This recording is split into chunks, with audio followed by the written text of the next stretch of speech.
Alrighty, chat. My chat lords, chat ladies. Chattars and everything in between, welcome to another Healthy Gamer GG stream. My name is Dr. Olive Kanoja. Just a reminder that everything we discuss today on stream is intended to be for educational and entertainment purposes only. Nothing is intended to be taken as medical advice. So if y'all have a medical concern or question, please go see a licensed professional. So we have a couple of announcements. The first is Dr. K wrote a book. And are there any Germans in chat? Because today, our book is coming out in Germany. And I just wanted to show y'all how awesome I think the German cover is. I have no idea what this says. I'm going to do my best to pronounce it. Zocken, aber gesund. Wie Eltern ihre Kinder beim Spielen an PC, Konsole und Handy gut und stressfrei begleiten können. Isn't that awesome? I don't know how I pronounced it. I don't speak German. And so I don't know what this means. So what do y'all think, chat? Is this good? Is this a good cover? Do y'all like it? Okay, I see someone pre-ordered the book. So first, we put this into Google Translate. And this is what it said. Detected as German. Dr. Ola Kanoja. Gambling, but healthy. How parents can accompany their children well and stress-free when playing on PC, console, and mobile phone. Great. Healthy gambling. So, I guess this is also going to be the start of our gambling sponsorship because healthy gambling, right? Let's go. All right, Dr. K gambling stream incoming. No, but seriously, I think this is super cool. I'm thrilled. I think I was German in a past life because I love the German and or Austrian culture. Something about it feels very, very right to me. For those of y'all that actually speak German, I have no idea if this is a good translation or not. Gambling is wrong. Okay, thank God. Thank God that our German publisher knows, because they publish books, they know the German language. And so a couple of things, I saw someone pre-ordered. So we actually have, if y'all pre-order, we have a special Q&A thing happening for people who pre-order the book. I think it's happening, I don't know exactly when it's happening, but it's happening soon. And then the second thing is if y'all, have nieces, nephews, things like that, if y'all have kids yourself, you can definitely get the book. But I think one of the key things to remember is that we've had a couple of streams where we talk about communication. And if you want to learn how to talk like Dr. K, check out the book. So the fundamentals of communication that we teach to parents to help them communicate with their kids is like basically what I do. So if y'all want to learn how to be better communicators, I think the core of what we teach, and if y'all watch me do interviews and y'all read the book, you will see that I'm using all of these techniques. So if you kind of want to look at the source code or the strategy behind how Dr. K does interviews, check out the book. Last thing is that if y'all have parents who you have difficulty communicating with, you can use the book for yourself. The other thing that you can do is get the book for your parents and check it out first, right? And make sure you're okay with it. And then what you can tell them is like, hey, I would appreciate it if you could start talking to me like this, right? So you know how your parents buy you books and they're like, oh, here is a book about how to turn into something that I want you to be. Like how to discover God. 12 steps to embracing the God of your choice, right? And your parents are like, we want you to be more religious. And let's reverse Uno them, chat. We want you to learn how to communicate better and listen to what we are saying. We want you to try to understand our perspective. So our goal in the book is basically to, and this is what we do with y'all's parents, right? So y'all's parents call us and they're like, my kid is all messed up. And we're like, we beg to differ. We think that you could be doing different things differently. And then what we really try to help them do is to get on your team, right? So we think that when parents and children, or when spouses or boyfriend, girlfriend, or when DM and player, take your pick. The whole point is that all of the relationships that we have in life, we want to be on the same team. And there are certain things that make it difficult for us to do that, whether we're siblings, whether we're spouses, whether we're parent and child. And so how can you understand someone else's way of thinking? And also, how can you model behavior in such a way where they are interested in understanding yours? That's what we really go through in the book. So part of the reason I wrote this book first is because a lot of people will ask us, hey, how do I learn how to be a better communicator? Like, for example, we'll have shorts and stuff about, like we had a really successful short where I was like, here is how you make friends. So if people are talking about plans, and you can just say, hey, is this an open invitation? You can just explicitly ask, is this something that only y'all are doing, or is it an open invitation? Because I'm here and I'm like listening to the conversation, but y'all haven't explicitly invited me. So I don't know what the fuck, am I invited or not invited? Like, and so there's certain techniques we can use, but the key thing is that there are some fundamentals, right? So those are specific pieces of content that I think people have really appreciated. But if y'all really want to understand the fundamentals, there's a lot of sample dialogue in there. Definitely check out the book. The other cool thing is that, just to in full transparency, I am trying to figure out how to spend my time. So right now I'm working on 2 additional books. And then the main thing is that we need to know from like almost like a business perspective or impact perspective, the 2 are somewhat similar, whether I should spend more time writing books.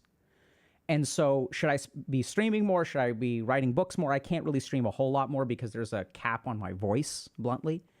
But we're trying to figure out, like I'm trying to figure out over the next 1 or 2 years, like what do y'all want from me? So I'm writing 1 book on mental health and 1 book on meditation and spirituality. That's what I'm like kind of working on right now.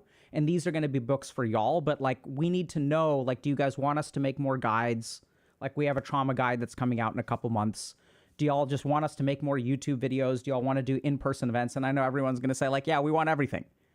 But basically we look at the impact, right? How many people are going to read this book? How many people are going to buy this book? And that tells us what is the best methodology for AOE healing. So if y'all are interested in me writing more books, then buy books. If y'all are not interested in that, then show up here on stream, right? And we can do both. It's just we're trying to figure out, like, should I spend more time on research or books? This doesn't really cut into stream time because we're kind of committed to that. And I love that. And I'm not going to give it up because I miss y'all and I want to talk to y'all. Okay. Yeah, so we'll continue to do a little bit of everything for sure, because I like that and that's fun. But it really helps us understand, okay, so is my goal going to be write 1 book a year, or is it going to be 1 book every other year? Like that's what we're talking about, right? So by 2026, do y'all want 2 more books or do you want 1 more book? I'm going to write it, whether y'all want me to or not. And then I will do my German OnlyFans fiction.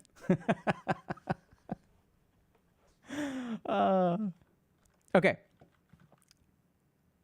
End stream, please. I'm not in the mood. Okay, done.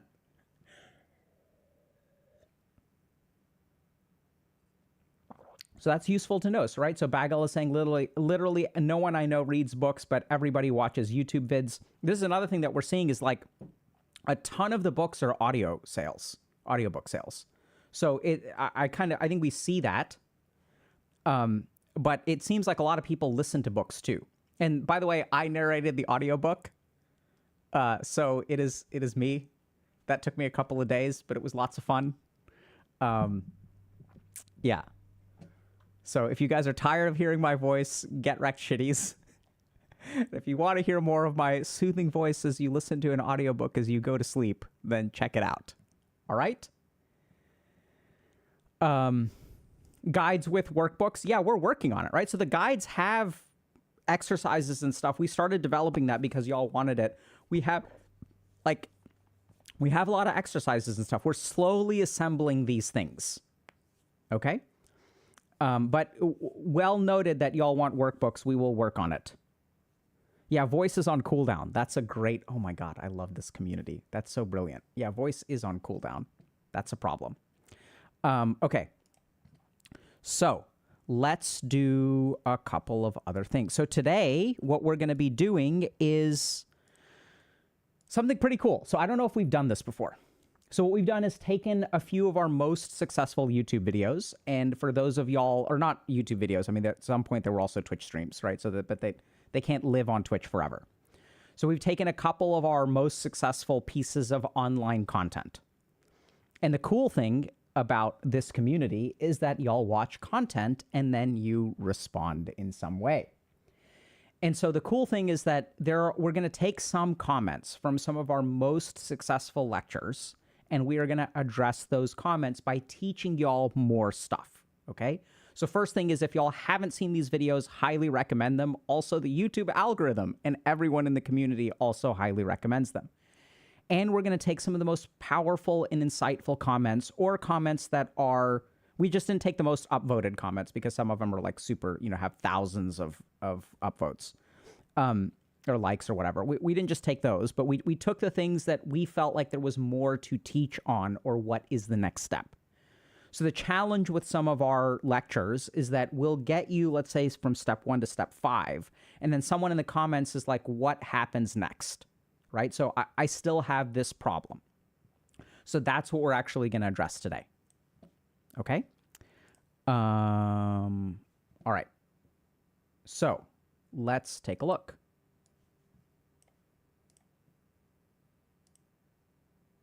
Okay. All right. So YouTube, this picture is crazy, but it is what it is. Let's just move on. I don't know why that's there. Okay. Why gifted kids are actually special needs. So this is one of our top performing lectures, right? So it was a lot of fun to do. Just to give you all a quick background, I had a couple of really brilliant supervisors when I was training to be a psychiatrist. They prefer to remain anonymous, so I can't call them out by name. But one of them, one day in psychotherapy supervision, was teaching me about how gifted kids are special needs kids. So this is not my idea, but said person does not want to be internet famous, so she prefers to, she's like, that's cool that you made a YouTube video about it. And I was like, this is you taught me this. And she was like, that makes me feel good inside. I'm so proud of you. And she's just an amazing psychotherapy supervisor, right? So she takes like, she's like, oh my God, she's so supportive and so amazing. Okay. But, so what we're going to do is kind of take a look at some of this. I will never forget how many times I felt humiliated by that old, I expected higher grades from you speech. I didn't sign a contract with anyone who told them to expect me to be something. Throughout my childhood, any sign of failure was synonymous with a giant drop in my self-esteem. Gifted kid here, the biggest negative thing about being treated like I was better than everyone else was that I still find it really, really hard to ask people for help. It kind of feels like I've let someone down by not being self-sufficient. So this is terrifying, because the challenge of being a gifted kid is that we are given an identity to live up to. We are given this idea of potential. And now we are kind of in a really tricky scenario, because we don't get to live a normal life. Right? See, if you expect nothing from someone and they don't perform, that's just a regular failure. But if you are a gifted kid and someone expects a lot from you and you underperform, even if you perform average, right? See, this is the challenge, is that performing average or being normal or even being above average is viewed as a failure. Now you live in a world where if you are a gifted kid and you succeed and you're at the top of your class, this is not a success. This becomes average. This is a very devastating psychological position to put someone in, where the best that you can do is meet expectations. You can never exceed expectations. And even if you do normal, you are letting people down. This is incredibly damaging. And we're going to talk a little bit today about how to deal with this. Now, this is also going to be a little bit different, because what I really want y'all to do today, I'm going to say a lot of things that don't logically make sense, but are true. And what I'd love for y'all to do today is try to listen to the poetry of what I'm saying instead of the prose. And even if that statement is confusing, that's exactly what I'm talking about. Okay? So the first thing that we're going to do is understand potential. There's something very weird about potential, which is that potential is by definition false. This sounds very confusing. See, here we are trying to live up to our potential. But by definition, if I am potentially capable of something, that means I have not accomplished it, right? Because then it isn't a potential anymore, it is a reality. So potential and reality are on opposite ends of the spectrum. So by definition, potential is false. So the first problem that gifted kids run into is that they are living in an artificially constructed world. So you're not living in the real world anymore. And as someone who's worked with people who are psychotic and delusional, if you're not living in the real world, that will be difficult. We see this also not just with people who have mental illnesses, but a lot of people will live in a delusional state, not like clinically delusional. So let's just take the simple defense mechanism of denial. So if I'm working with a patient who is an alcoholic, who denies that they have an alcohol problem, when you kind of point out to them that, hey, you have acute pancreatitis, and your pancreas is eating itself, tearing these digestive enzymes, instead of digesting food, are digesting your own pancreatic cells. And when you digest the wall of a pancreatic cell, so a pancreatic cell has a bunch of digestive enzymes inside that it secretes into your stomach and your intestinal system. Then it breaks down this living tissue like meat.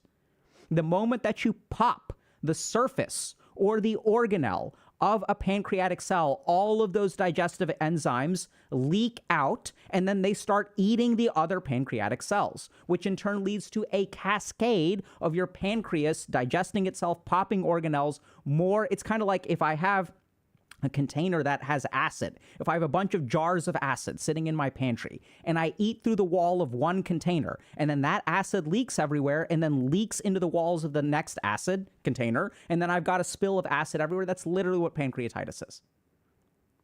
You are digesting yourself. And then the alcoholic says, I don't have a problem. If you are divorced from reality, you're going to have problems.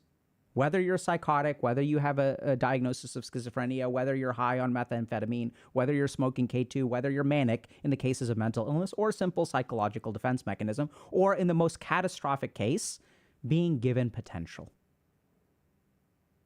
And I've worked with, like, for example, legacy kids.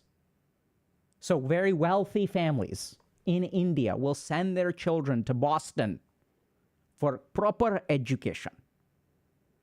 And these poor kids, man, they're so privileged, which is great in a lot of ways, but boy, are there so many expectations. They have to go to Harvard. They have to go to MIT. Some of them end up at Boston University. They're not living up to their potential. Oh, my God. Northeastern. And their life is determined for them. They're expected to marry in a particular way. They're expected to take this multi-billion-dollar family business over, right? So this is like everything is set out. I have determined who you are before you even exist and before you have any right of self-determination. This is what we do to gifted kids. We say you have this potential. But by definition, potential is not reality. Then it wouldn't be called potential, right? Once it is realized, then it is reality. There's a second problem with gifted kids, is that anytime we give someone a sense of identity, if the identity is positive, it can be more damaging than if the identity is negative. So we give you an identity that is a potential, but that is positive. And that can be more damaging than a negative identity. Now, this sounds really weird. I'll give you all a simple example. So if you grow up and you're bullied, everyone calls you a loser, right? So I was both. I was both a gifted kid and I was bullied. And I've worked with people who have suffered from trauma, self-esteem problems, low self-worth, things like that. There's one really positive thing about that. I'm not saying it's positive on the whole. I'm saying there's one advantage that these people have, which is that this sense of identity is something that people want to get rid of. See, when you get bullied, you're like, I don't want to be a loser anymore. And when you're, if you're someone who's been traumatized and you have low self-worth, you say, I want to believe in myself. I want to love myself. I want to feel proud of who I am. So the one thing is a clinician, the one thing that I have going for me when I work with these people is that they want to change this identity, which is false, by the way, right? In both cases, they're false because these are potentials. And so now we've got at least one advantage, which is that we all agree that we want to change. So even if you look at things like motivational interviewing and dealing with denial and addictions, the goal is to help this person understand that they have a problem so that we want to change. The problem with gifted kids is that they don't want to change. They want to live up to a falsity. They don't want to abandon the idea of being a gifted kid. In fact, they try really, really hard to preserve this idea of being a gifted kid. They want to live up to their potential. They want to become something they are not. But this is very, very difficult because once again, you're entering this realm where the most that you can do is live up to expectations. And even a partial success becomes a failure. It is a game that you cannot win. And so the whole point is that even if you're treated like a loser, if you're bullied, if you have low self-esteem, you want to strive to change. But the problem with the gifted kid is that they strive to become what other people want them to be. And this is really problematic because the strength in life comes from who you are, not a false idea of who you want to be. Right? You have to start with where you are. It is the way to get sober is not by denying that you have an alcohol problem. The way to get sober is to admit that you have an alcohol problem, admit that you're in a bad place, and then move forward from there. Move forward from where you are instead of chasing somewhere where you want to go. And this, we have tons of research about this. This is my clinical experience, that the alcoholic who wants to be sober for a decade fails. The alcoholic who is struggling not to drink today succeeds. But this is the problem with potential, is how much success gets you to your potential. It doesn't work. Because even if you get a B, that's not good enough. If you started a C, making a B is progress. And when progress becomes a failure in your mind, this is a curse. You're fucked. Make sense? So the other thing that happens is that when we have this identity of being a gifted kid, we don't want to shed it because then we have nothing left. So there's another video that we have about how intelligence leads to avoidance. And so this is what generally happens. When I'm gifted, when I have this idea of gifted, what does it mean to be gifted? Let's understand this. To be gifted, this person is gifted. What does that mean? That means that they don't have to put forth effort. How do you know the difference between a gifted person and an ungifted person? Oh my God, do you see how hard that sweaty nerd is working? The harder that the sweaty nerd works, the more sweaty that they get, the more pathetic they are.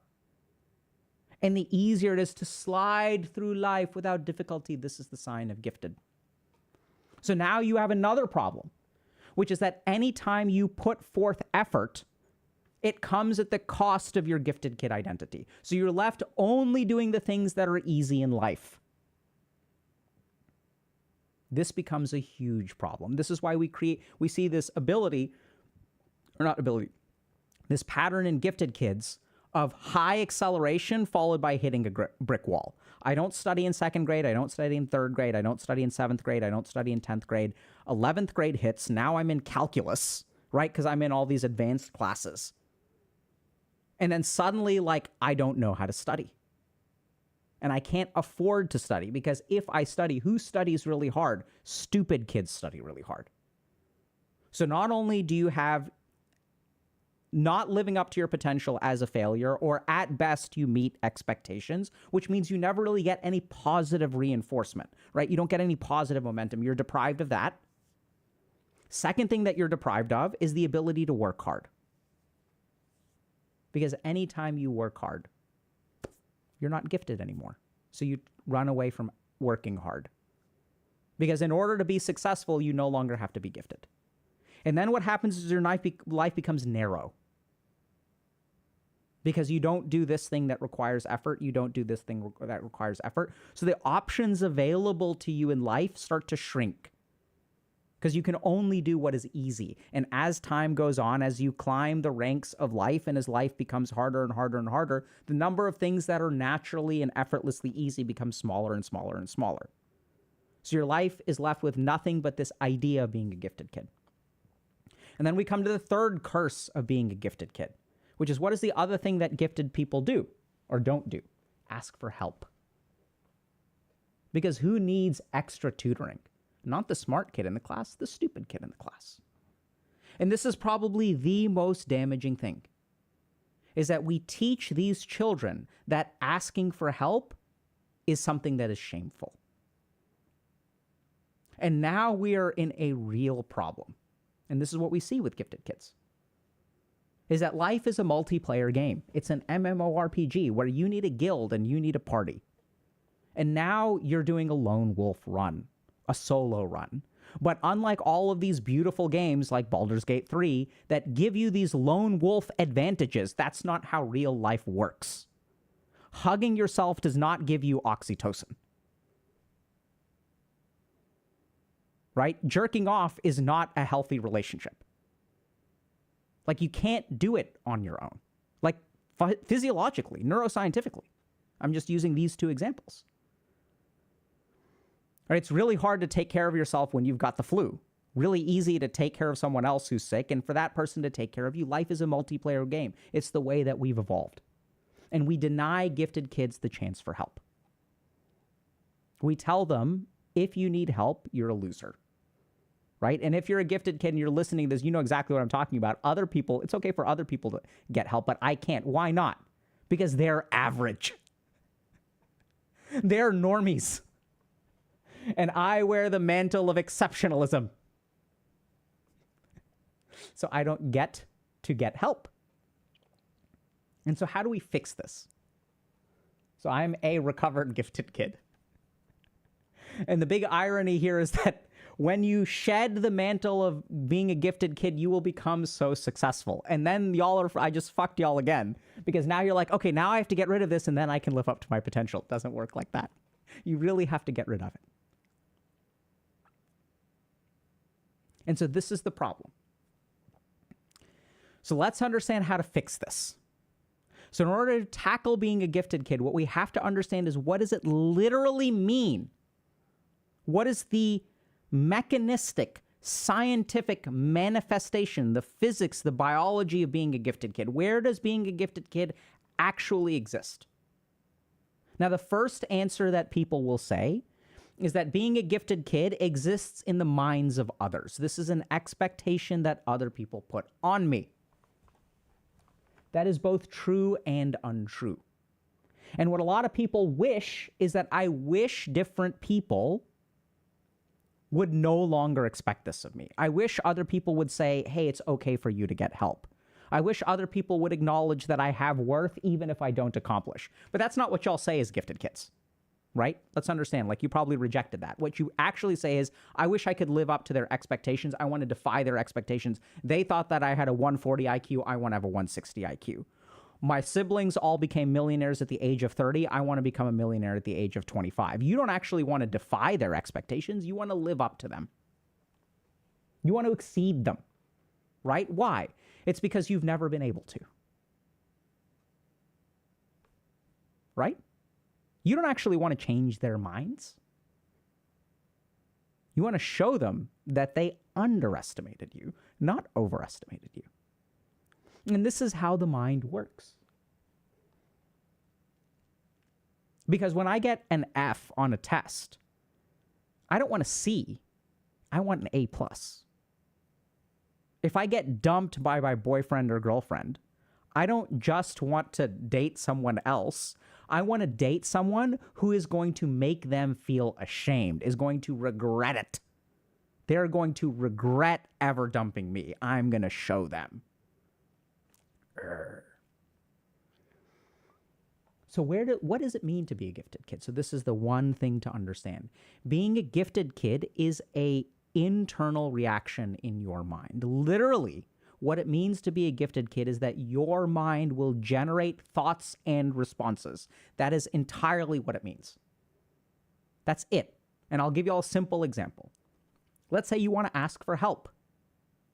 Why don't you? Because of what your mind says. Don't ask for help. You will feel ashamed of yourself. Other people will realize that you're not as special as you think you are. So in the case of being a gifted kid, what does it literally mean?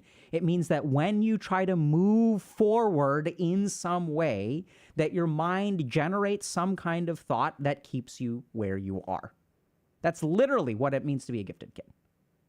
If you look at the most minute manifestation of being a gifted kid, it is an internal reaction to progress. No wonder we're fucked. An internal reaction to progress. So being a gifted kid is kind of like having a ball and chain in your mind that is shackled to you. So it's sitting there with this 50-pound or 50 kg ball that is tied to your ankle. And anytime you try to move, if you try to ask for help, if you try to change people's expectations, if you try to admit to people that you're struggling, if you even put forth effort, it's not allowed. The only time you can put forth effort is when you know that putting forth effort will exceed expectations. If you can get a 8.0 instead of a 4.0, then you'll put forth effort. You have to be able to dazzle everyone in order to be able to do anything.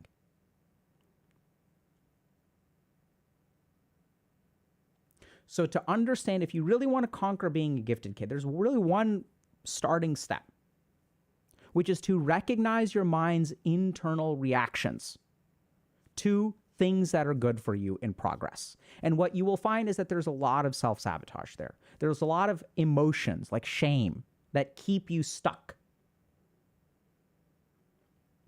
Recognize that it is all reactions.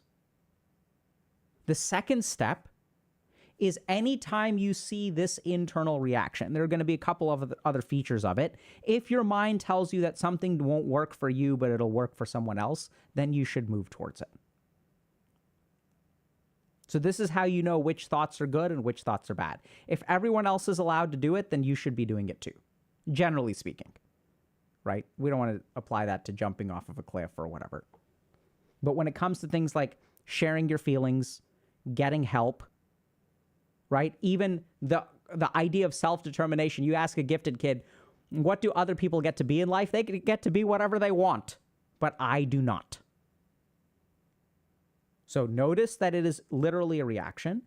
Secondly, try to resist the reaction. And one of the things that you can do here is just sit with it, right? You don't have to force yourself to do it right away.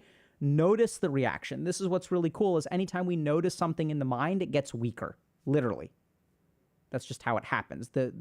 If you want to decrease the weight of the shackle around your ankles and the ball that it's tied to, all you need to do is just notice that the shackle is there. Noticing leads to dissolution. There's lots of neuroscience behind that. We've covered that in other lectures and stuff. We won't go into that today, but that's just how it works. Also a yogic observation.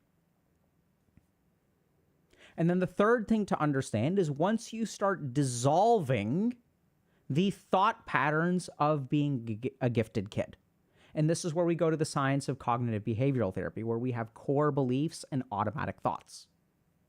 So we have certain beliefs about ourselves, and these beliefs generate automatic responses. And even in CBT, what we do clinically is we try to observe these automatic thoughts, and as we observe them, they become less automatic. Then we can start altering the course. And then eventually we will dissolve our core beliefs. Then you get to self-determination. Because the actual goal of being a gifted kid is to be nothing. This is what I strive for when I work with people who have this problem. Shed all of the expectations of other people, and that will hurt. Because if you could live up to them, that would feel so good. You'll make everyone around you happy. You're disappointing them anyway. Just disappoint them fully. The only problem is that you're half-assing it. Right? Like any gifted kid. Because as long as you half-ass it, you have an excuse for why you didn't succeed.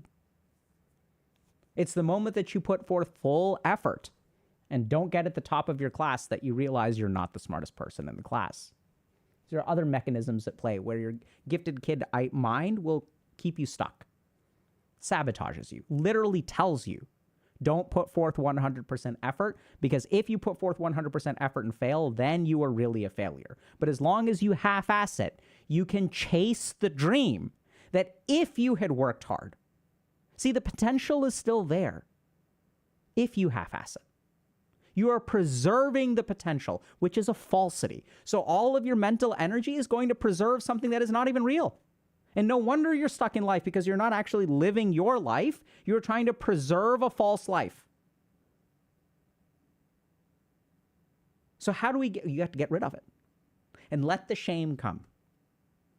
Have people be there as best as you can. So our community is pretty good for this, right? It's okay. You'll survive. Trust me. And if you're concerned about not surviving, seek medical attention. But the beautiful thing happens, which is that we don't realize this as gifted kids. We think that living up to our potential is the goal. But what we actually want to do is get rid of our potential. We want to start living in reality. And what does this practically mean? That means make your life a blank slate. Because right now, you are trying to color in what other people have imposed upon you. And that's not going to work. Maybe it works for other people, but it doesn't work for you. Because there are people I've worked with, they seem to be doing okay, but they're not. Make your life a blank slate. It'll be liberating. What would it feel like to have no expectations? Awesome. Why don't you do it? Because the process of doing it sucks. See, to get to the top of a mountain is very nice. To climb from the bottom is not so nice. This is what it is to be a gifted kid. So you want to make your life a blank slate, get rid of all of that potential, and then you can engage in self-determination. You can't engage in self-determination when you're trying to live up to someone else's expectations. And then something beautiful will happen. That gifted kids have no idea that this is even possible. Then you will start to change the expectations of others, because a lot of them wish that, oh, I wish I could change someone else's expectations. So let's understand this. How do you change someone else's expectations? By being something else. And there is a period of friction as they align their expectations with the new person that you are. See, if I want my kid to be a doctor, as long as my kid is striving to be a doctor, even if they don't want to be a doctor and they want to be an artist, I will maintain my expectation. And so a lot of people are cursed in life because you're trying to live up to other people's expectations, but you feel burdened by them. You can never live up to them. They always expect so much of you. Why do they expect so much of you? Because you keep on trying to tell them that, yeah, you're going to get there one day. You are playing their game. How do you get your parents to accept you not being a doctor? By stopping trying, building your own life. One day they will accept, because they have no choice, because their expectations are gone. Because you're not playing the game with them anymore. This is how you liberate yourself from the expectations of others, by becoming something else. This happened with me when I became a psychiatrist. I was finishing medical school, and I had done well in medical school, and my family was very happy. They're like, oh my God, you're going to be a great doctor one day, and you're going to save lives. And then I told them, hey, I'm interested in becoming a psychiatrist. Like, I'm thinking about it. This is what I told them, because I hadn't made a decision. And then I got a lot of negative feedback. You're going to go crazy. You're too smart for this. You should be something else. So do something that's actually meaningful. How much impact can you really make? Right? And that's just their conditioning. But in order to defy the expectations of others, you need to be secure. You have to be self-determined. Because as long as you're nothing on the inside, you will be shaped by everything on the outside. Because there's nothing in here. We see that in cases of borderline personality disorder, where when this person has no stable sense of self, what other people expect of them is what they become. These people become chameleons. So how do you start to express your own color? You have to know what it is on the inside.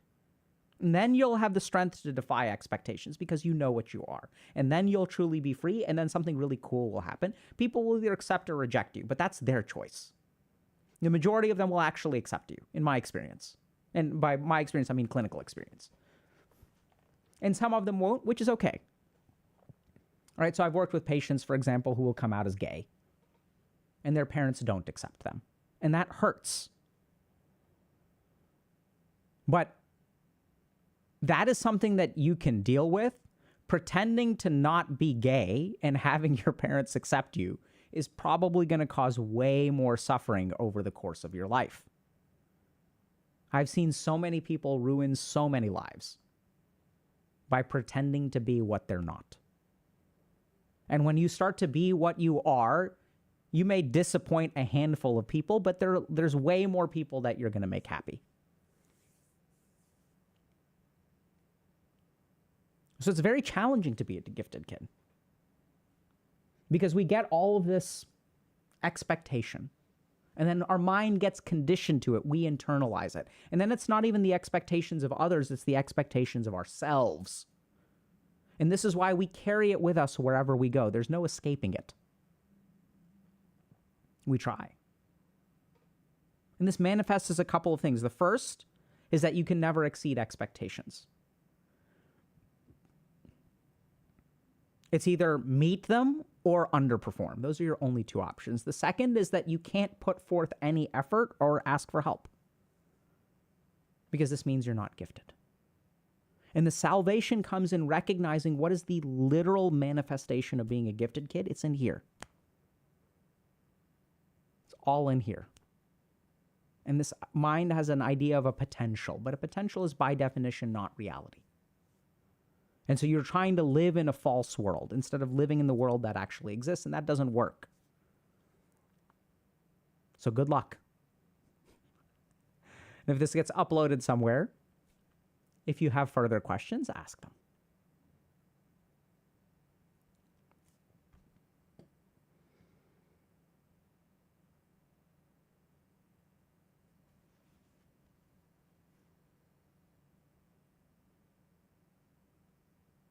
Okay.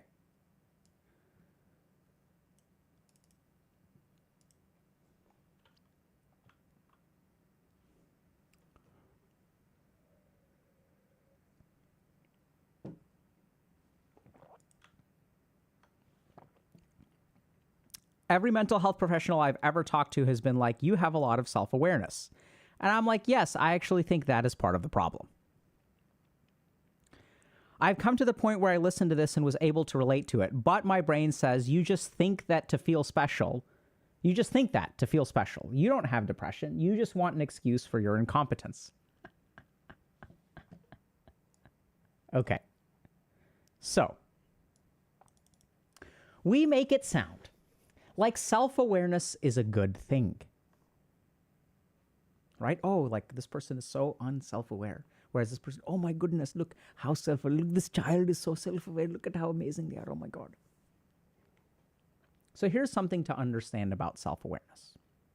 Self-awareness is like fire. And just like anything else in the mind, if we are in control of it, it is good. And if it is in control of us, it is bad. When fire is out of control, it is devastating. When fire is in control, it is wonderful. We can destroy bacteria. We can survive cold climates, right? We can do all kinds of things if we harness fire. The problem in our society today is that we think of some mental faculties as good and some mental faculties as bad. There's no such thing as a good mental faculty or a bad mental faculty. There are just mental faculties, and whether you are in control of them or not is the important thing, right? Excitement is so good. I'm tired of being depressed and I want to be excited. Makes a lot of sense. But excitement, oh my God, I'm so excited about this business idea. I'm going to be an entrepreneur. And then tomorrow, I'm so excited about opening a swimming pool where I charge people, whatever. So I'm going to abandon my previous idea and I'm going to get to this exciting thing. I'm so excited to learn guitar, and tomorrow I'm so excited to learn piano. Excitement out of control becomes damaging to your life. But what about things like shame? Isn't shame bad? No. There's a reason why we evolved shame. Right? I mean, it's conserved throughout the human species. It must have some function. So the reason that negative emotions hurt so much is because they prompt us to action. The reason we have anxiety is like if I feel fear and anxiety when I encounter a mama bear that has just come out of hibernation with her 2 cubs, that fear literally keeps me alive. If I was like, oh my God, what a cute bear. Look at how cuddly that bear is. And I run up to the bear and I start cuddling it, the mama bear will kill me. Literally. What about shame? Because shame makes us feel so bad. So what does shame do? Shame induces behavior. This is important to understand. See, when I feel ashamed of getting a B on a test, what is that shame supposed to do? If I no longer want to be ashamed, what do I need to do? I need to get an A. So shame actually is the motivation for corrective behavior and improvement in the real world. The problem right now is that we have all kinds of artificial things that will trick us into feeling shame, like social media, right, which shows us literally filtered versions of people. So they are showing us false versions of reality. This is not a real person. This is a pixelated, altered human being. And then this induces shame. But there is no corrective action I can take to actually fix that problem. So now what started to happen is people have realized, okay, I can trigger shame in these other people. If I make them feel ashamed, then I will sell them a cosmetic. oh, you want to look like this, right? So you'll have people who sell cosmetics, and then they Photoshop their pictures. And literally, what are they trying to do there? They're trying to create shame, and they say, if you do this thing, you will look like this. But the picture is Photoshop. That person doesn't even look like that. And they're not, maybe even they're using the cosmetic or they're not using the cosmetic. Right? You literally have people who will be doing things like selling supplements. And they'll be injecting steroids. And they'll say, if you want to look like me, buy this supplement. You look at that, you feel ashamed, you say, oh my God, I want to look like that. And then you buy their supplement, ruh-roh, surprise Pikachu face, you don't look like that. Because they conveniently leave out that they're injecting steroids. So what's happened is that shame has always been good, but now things are getting out of whack. And self-awareness is no different. So this is interesting stuff, okay? So people who have more self-awareness there's some studies that show that people who have high amounts of self-awareness are prone to depression and prone to suicidality. There's a really interesting study called the Insight Trial that was looking at people who were diagnosed with degenerative neurologic diseases. These are things like Lou Gehrig's disease, ALS. Okay? So these are like degenerative neurologic diseases. Sometimes things like Huntington's and stuff like that. So these are things where like some part of your brain is going to decay during your lifetime and you won't be functional. And the more aware they were of the problem, the more suicidal they were likely to be. And on the flip side, we also know that, for example, the most rapidly acting treatment for depression that we have in our arsenal is ketamine. What is ketamine? It is literally a dissociative agent. So ketamine was originally developed in anesthesia, so you can cause this person to dissociate while you literally cut into their body. This is why we developed ketamine, to unplug your awareness from your body. Literally, it's a chemical way to unplug your awareness from your body. And this is the most rapidly acting treatment for depression. You can give someone an IV infusion of ketamine, their depression will disappear in some cases. So self-awareness is not a good thing. It is like fire. It will burn you up. Literally induce things like suicidality and depression if it is out of your control. And the problem is that some people have too much. But just like fire, the question is whether you can harness it or not. So some people will sort of say, okay, so what we need to do is literally reduce the self-awareness. And there are clinical reasons for that. Like literally we'll infuse people with ketamine. Because we're like, you're way too self-aware, bro or girl.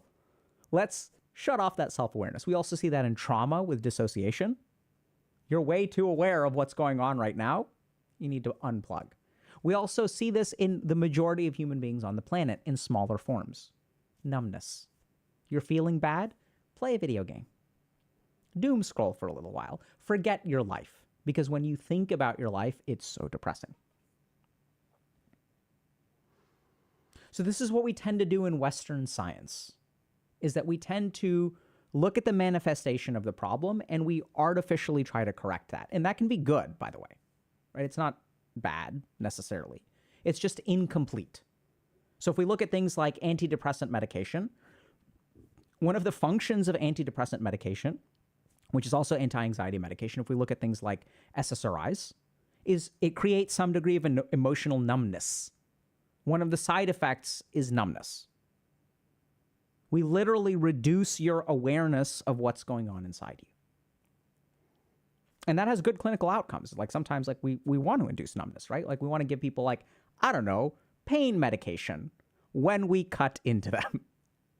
So there are good reasons to use it. But what we also know from studies on psychotherapy or in psychiatry is that giving someone a numbing agent and combining it with actually fixing the problem or training skills has a strong synergistic effect with positive outcomes.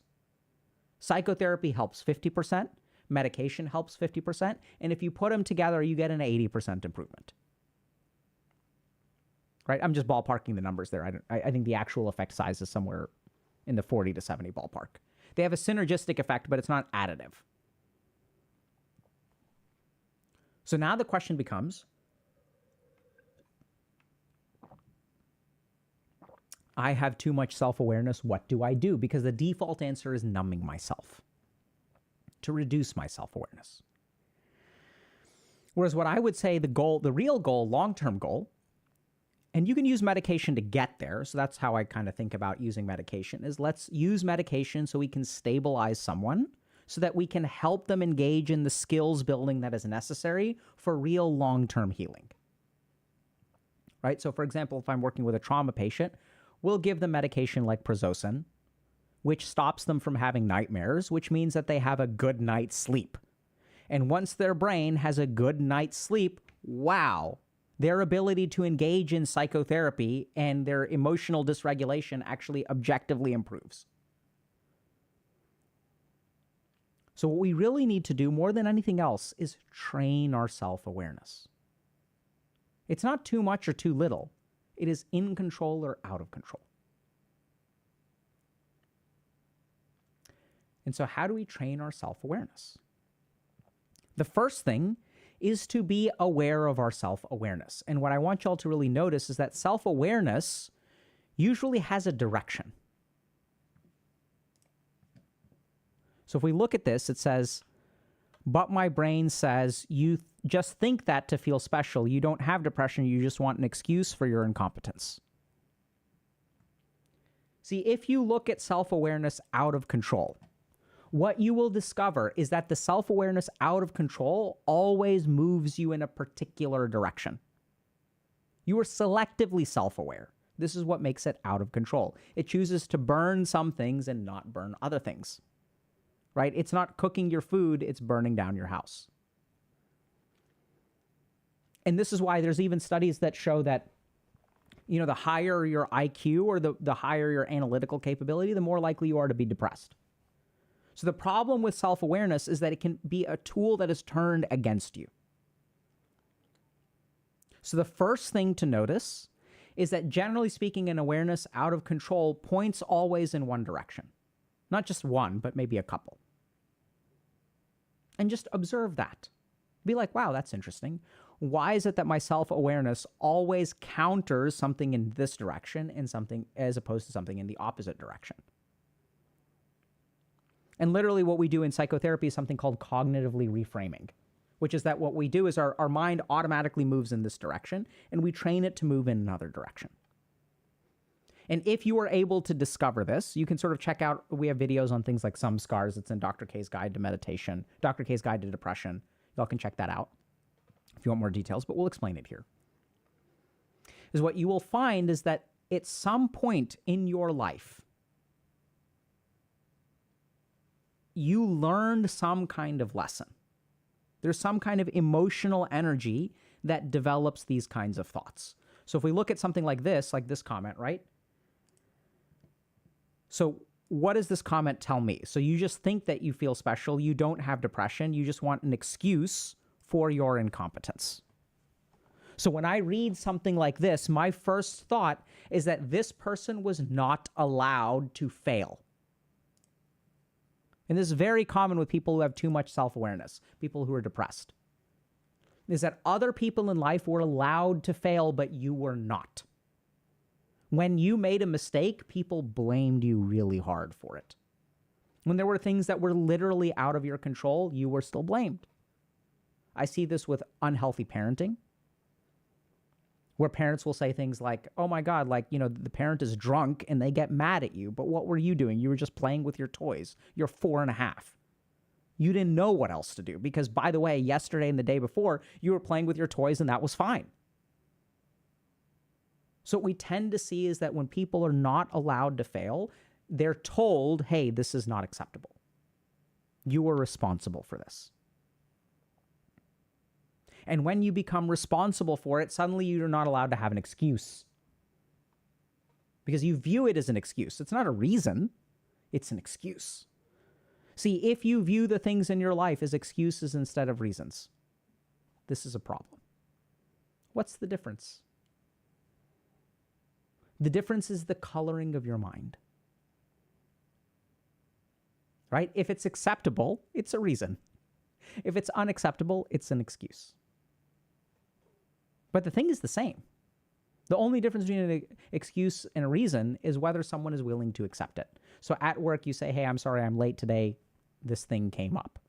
If your boss accepts it, that's a good reason. If they don't accept it, that's an excuse. So it's about the acceptability or unacceptability. It's not a function of reality. It's a function of judgment.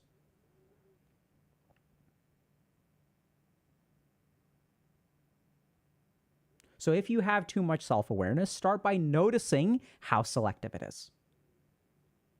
Start by noticing, where did your mind come up with these conclusions? Why did you get trained in this way of thinking? Right? And were you allowed to do something as simple as fail? And then what we have to do is the process of re-engineering our beliefs. I see some people are saying glishta. Yeah. Right? This is glishta. Very good. Some people are paying attention in our membership lectures. Very good. See, this is the beautiful thing. So some of those lectures that we do, we're teaching y'all the fundamentals, but learning the fundamentals is hard. We have to have several hours of stuff to build up to that. But if y'all have been paying attention, you'll notice that all of the things that I talk about can be translated into these building blocks. Vasana and klishta, among other things. Karma, dharma. Okay? So if you have too much self-awareness, it's not that you have too much or too little, it's that it's out of control. And the last thing that you can do is literally train your awareness. And this is through the practice of meditation, but not just some mindfulness. Don't do that. I mean, you can, but this is where I strongly recommend you do something called a dharana. So a dharana is a focusing technique where you put your awareness on a particular object for as long as you can. And if it wanders away, you bring it back. It can be the breath. It can be looking at something. It can be listening to something. It doesn't really matter. So there's one really good dharana. I don't know if I have a singing bowl in here. But with a singing bowl, we used to do this exercise where you can grab a singing bowl and you ring it. And then you try to pay attention as long as you can and try to detect the sound of a singing bowl until it disappears. And so as it gets quieter and quieter and quieter, you need to harness your awareness more and more and more to be able to detect it, right? Technically, the sound never stops. It just decays. But the vibrations will continue to decay, to continue to decay, to continue to decay. Maybe they do stop at some point, I don't know. Right, but my understanding is that they continue to bounce off. I don't know if it ever gets to zero. Who knows? Maybe a physicist can answer that. But your ability to detect it depends on training your awareness. So do dharana on a singing bowl. Ring the bowl and just listen for as long as you can. Try to detect it. And the good news is if I say, instead of just listen, if your mind is anchored to a particular goal, it will be easier to focus your awareness. So if I tell you, listen for the sound as long as you can, and you can even time it. You can say, this time I was able to detect it for 32 seconds. Last time I was able to detect it for 28. Okay? So the problem isn't too much self-awareness, it's awareness out of control. Okay. Timely with the Kalishta comment. So just a quick heads up. So we started a memberships thing here at HG. And basically part of the reason that we did that is because when we do stream content and stuff like that, that content is kind of like for everyone. And it's not like restricted, but the audience that I'm thinking of is anyone coming in and going, right? So sometimes people join late. Sometimes people leave early. Sometimes this is the first time that people are here because we're growing, right? And that's not a bad thing. It just means, though, that all of the content must be accessible to basically everybody. The challenge, though, is that if we make things that are only accessible to everybody, we can never get to calculus.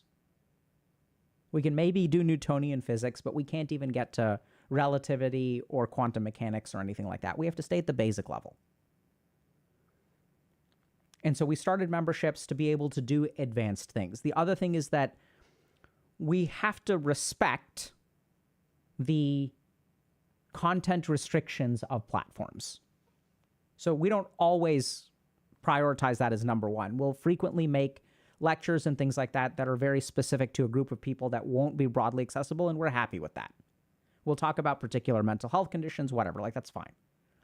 At the same time, we still have to respect that there is an algorithm at play. We have to respect that, for example, if we make a video on suicide, it will get demonetized immediately, and it may impact our overall channel performance because, oh my God, this person is talking about suicide. So there are some realities of the platforms that we live in. And in order to break free of some of those realities, this is part of the reason that we want to do memberships, because on memberships, we don't give a fuck. Right? It's not about platform performance. It's not about getting banned. I mean, we're not going to do things that get us banned. But, you know. And then the other really cool thing is that part of what I like about it is that, see, when we come up with stream topics and stuff, we'll have some degree of interaction. We'll do Q&A and things like that. And I love live interaction. It's really fantastic. But the cool thing is that on the membership side, basically every month people are voting for what topics I prepare. So I'm going to generate 4 lectures a week that are at least 1 hour, usually around 15 minutes of Q&A. And then there's usually one Q&A section for all the questions that we don't get to. So we'll do about 4 to 8 hours of content per week that is determined by the community. So,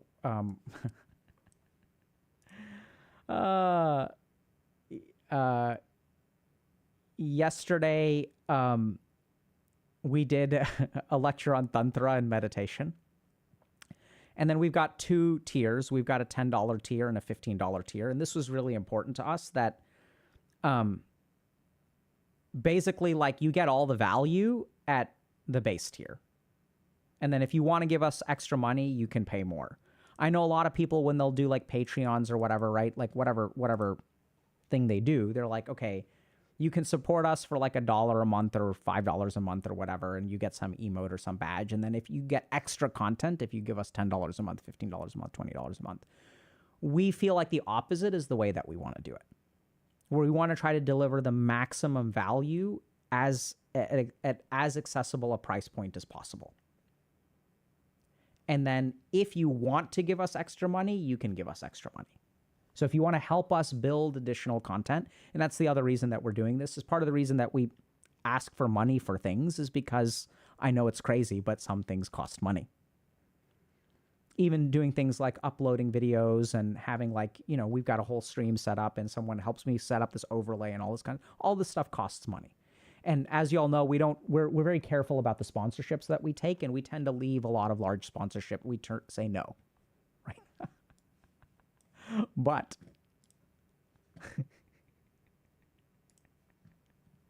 gambling, but healthy.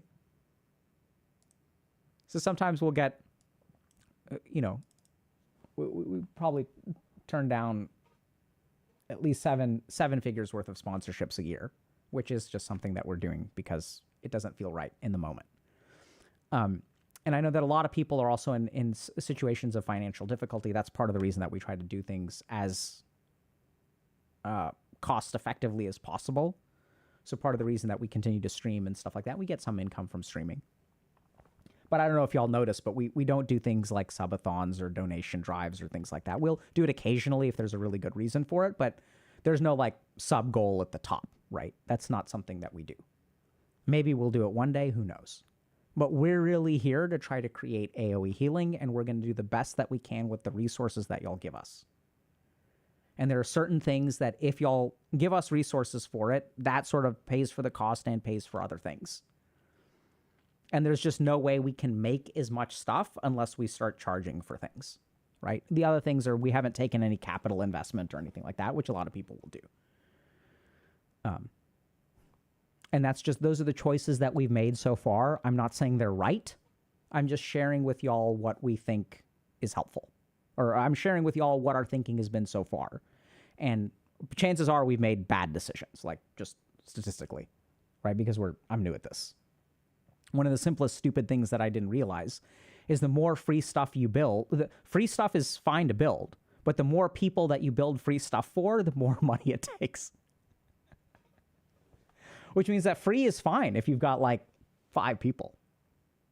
But free for 5 million is more problematic.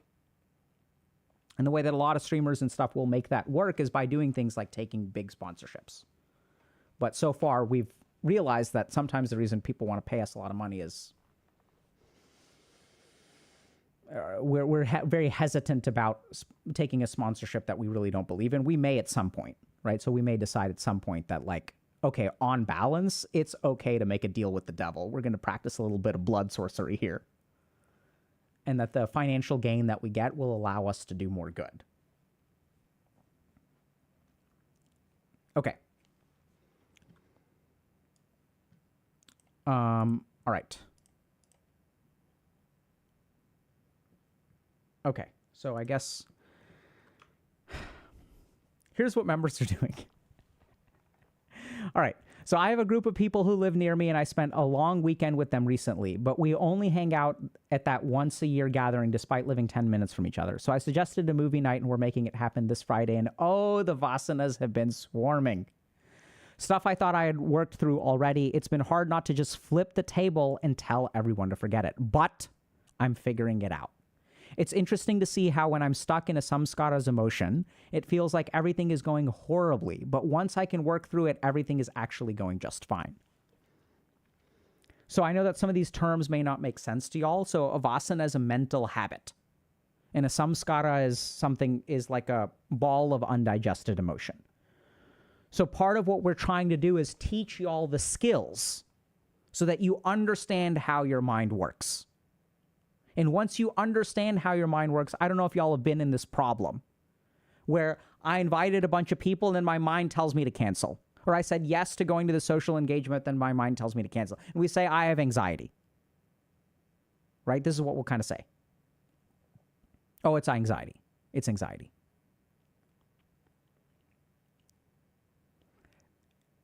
And so like then people will say like, oh, how do I fix this anxiety? The cool thing is if we use some of these yogic techniques, it's not about solving a particular anxiety. It's understanding how the mind works.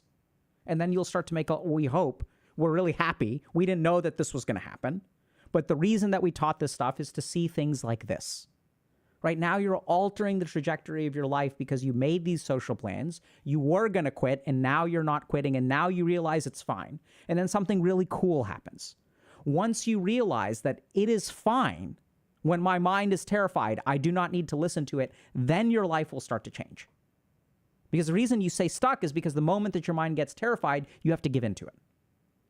The moment that you no longer have to give into a terrified mind, then your life will be completely transformed. You'll be able to determine your own destiny because you're not controlled by fear anymore. I think I'm going to join the one I've been hesitating on, game dev group in my state. At first, I figured I wouldn't like the people in it based off of the one virtual meeting I went to. But now I'm starting to realize that the hesitance to continue is just a vasana. It's just my mind saying you aren't going to find people you resonate with because you never do. So this is exactly what we're trying to do. Okay? And then people are also supportive. So strong AF. So see, we don't realize that so much of our destiny is controlled by patterns in the mind. We don't realize this. We don't know how to study what our mind tells us. We just accept it as true. And then literally what happens is that this holds us back in life. Because this person has now joined a game dev group in their state, and without this thing, they may not have joined that game dev group. And now think about the trajectory of this person's life. There are so many things in your life that you want to do, but then your mind tells you no, and you listen to it, and then you stay stuck. Our goal is to help you here at Healthy Gamer build a life that is worth living. And what is it that gets in the way? This is a very common mistake. Everyone looks at the world and says, oh, the world is going to shit, which I don't disagree with. Therefore, I can do nothing. That I disagree with. If you look at traumatic and abusive relationships, the reason that someone is able to stay in an abusive relationship as the abuser tries to do one thing, which is convince the victim of abuse that they have no power. The moment that someone convinces you that you have no power, that's when you truly lose the game. See, the game of life, the clock doesn't run out. I guess theoretically we all die, but not anytime soon. Right? So why do we lose in life? Because we give up. And we don't see it as giving up. We see it as struggling with anxiety. But our mind controls so much of us, shapes our life. Because if the mind says it's good to do, it's safe to do, then we do it. And if you look at all these people who are disciplined, right, what do? They basically learn how to ignore their mind. Now, that's one step of the way there. I don't think that ignoring your mind is a good idea. I advocate for harnessing your mind, which ignoring it at times is okay. Right? So learn how it works. Understand its patterns. And if I could do one thing that I would really like to do is develop a mental health curriculum for schools. So many of the problems that we have right now are because other people understand our minds and how they work better than we do. Advertisers, app developers, right? Most of the world has clients. Some people in the world have patients. There are two groups of people in the world who have users: drug dealers and app developers. Think about that. So the problem right now, the reason everyone's so many advances in neuroscience, research on psychedelics, ketamine, so many advances in, these new psychopharmacology, third generation antipsychotics, advances in mindfulness, all of these meditation apps everywhere. We're learning so much about GMO and gut microbiome. We're learning so much in science.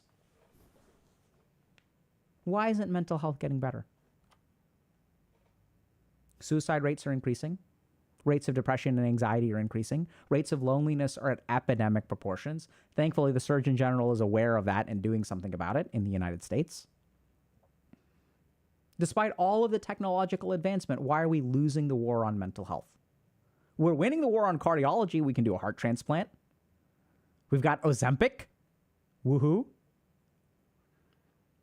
Right? We're developing biologic agents. We can straight up cure certain kinds of cancer. CML used to be such a lethal disease. We have these things like rituximab and stuff like that, like these monoclonal antibodies, which are helping us conquer diseases. But we're losing the war on mental health. Why? Because other people understand our brains and our psychology better than we do, and they can take advantage. So you have a group of people who is running rampant, taking advantage of your mind, including platforms like this. I don't think they're nefarious. I think they just have a mandate, right? Increase users. That's their mandate. That's it. And how is that different from any other mandate? If I run a sandwich shop, I want to sell more sandwiches. I want to give more people sandwiches.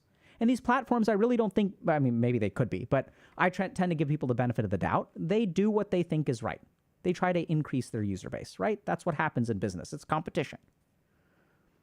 But what we really need to counter that is to teach people about their own mind. Because right now they understand everything about your mind. You don't understand shit about your mind. They know how to make you buy something. You don't know how to stop buying something. They know how to make you play a video game. They know how to increase engagement. You don't know how to stop playing a video game. They know how to make you watch pornography and donate or support or whatever, or pay this amount for this kind of thing on OnlyFans. You don't know how to stop it. What's even more terrifying is sometimes the people in your life don't know how to stop it for you. I've seen marriages fall apart because of OnlyFans, because there's an emotional component. There's an interactive component.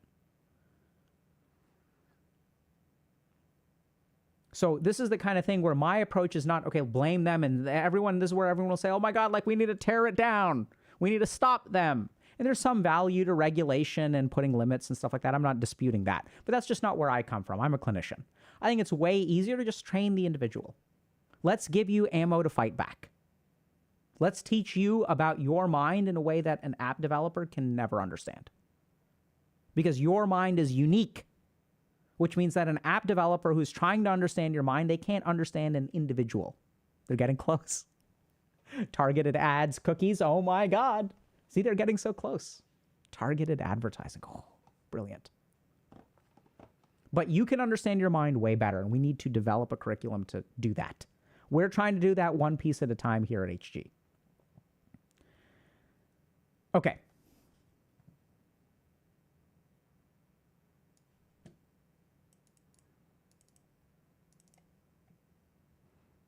All right. Speaking of,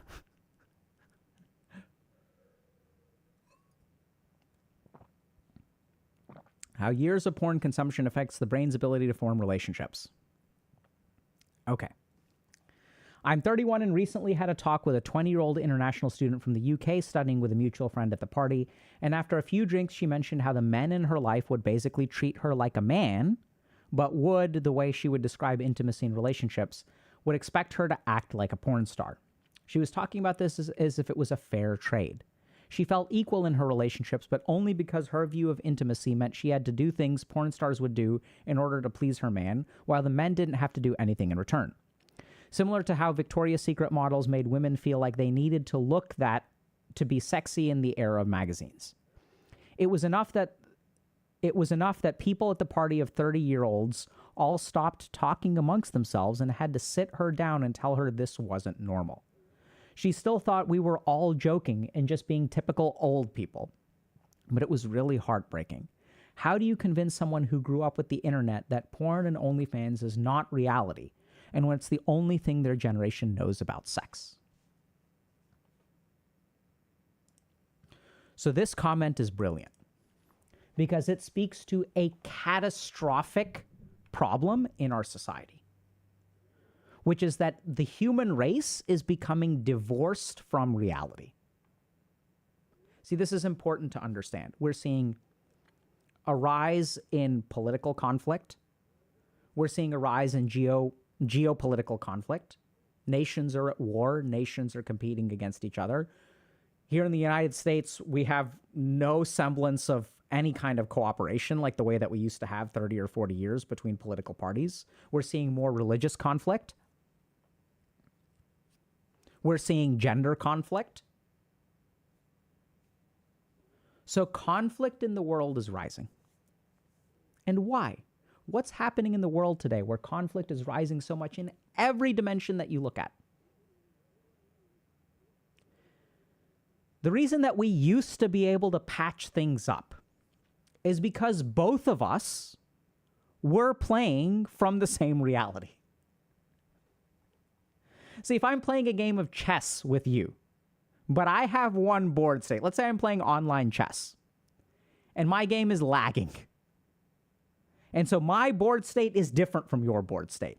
What's going to happen? We're going to start fighting. Oh, I just took your queen. And you're like, no, you didn't. My queen isn't in that square. My queen is over here. What the fuck? You're cheating. That doesn't work. See, in order for there to be any chance of conflict resolution, we must live in the same reality.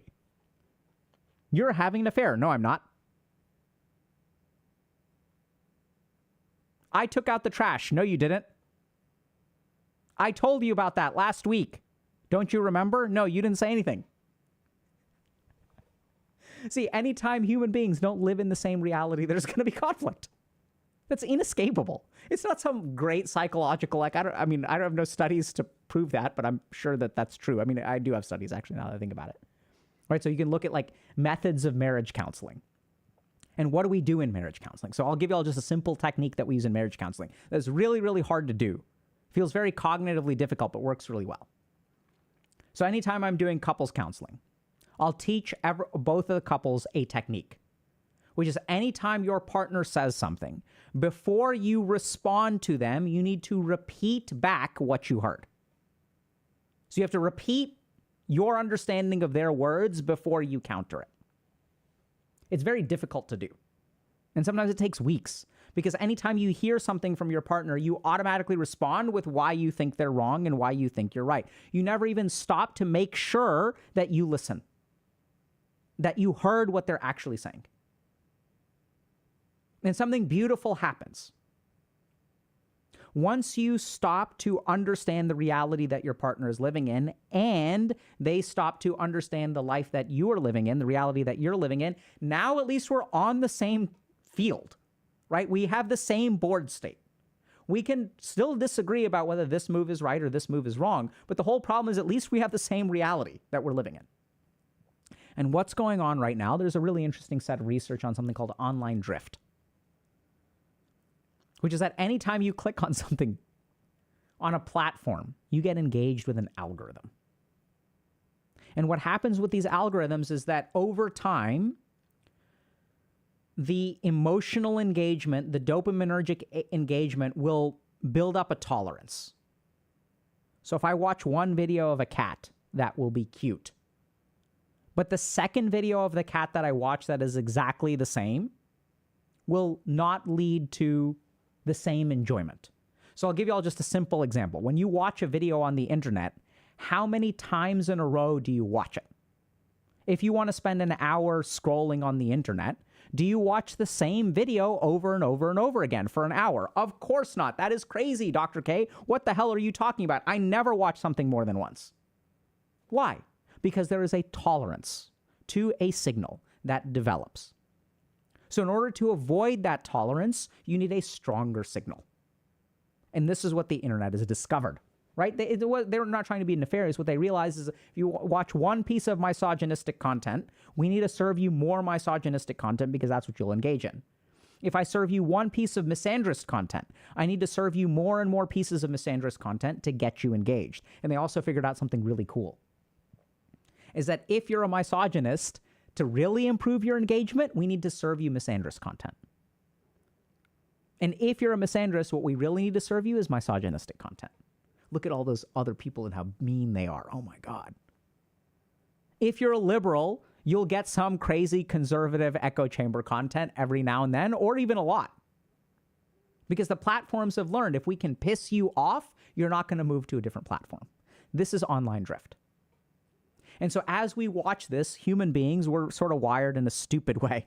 It's the stupidest, most idiotic evolutionary wiring, which is that we're so dumb that what we see through our senses is what we think an approximation of reality is, right? I know it's dumb, but if I'm like walking down the street and I see a tiger, I think, oh my God, there's a tiger. If I'm walking down the street and I see a dog poo-poo in the middle of the sidewalk, I'm going to step around that dog poo-poo. I'm not going to step on top of it because, oh, fucking my dumb brain, when it perceives something, it thinks it's reality. Now, the problem is that what we are perceiving is highly different. And as we perceive different things, we start to live in different realities. And this is why we have a problem with gender dynamics today. This is why we have a problem with pornography. This is why we end up with things like this. Someone's asking, how do I convince someone that this is wrong? The first thing is that you cannot convince them that this is wrong because how do you know you are right and they are wrong? Right? Maybe you are just old. Maybe this is the way that their whole generation does it. Right? I've been told this. That the truisms of dating for my generation are no longer true. This is not how girls are, Dr. K. Bruh, you don't know what it's like now, bruh. You have no idea what guys are like. There are no good ones left. Everyone's into these misogynistic content creators and this and that, and everyone watches too much porn and whatever. Where did you get that information? Because of the content that you watch. Right? How many people's lives do you get an insight into because of the content that you watch? And how many people's lives do you get an insight into because of your interactions with them? Chances are you encounter 100 times more human beings on the internet and they give you an idea of their life than you encounter in real life. How many porn stars have you watched? And how many people have you had sex with? And stupid brain. When our brain sees 100 men, women, whatever, enjoying this kind of sex, and we've had sex twice in real life with two different people, or we've had two romantic partners, which one? We have 100 data points over here, and we have 2 data points over here. Stupid brain. It values the 100 data points over the 2 data points. Dumb brain.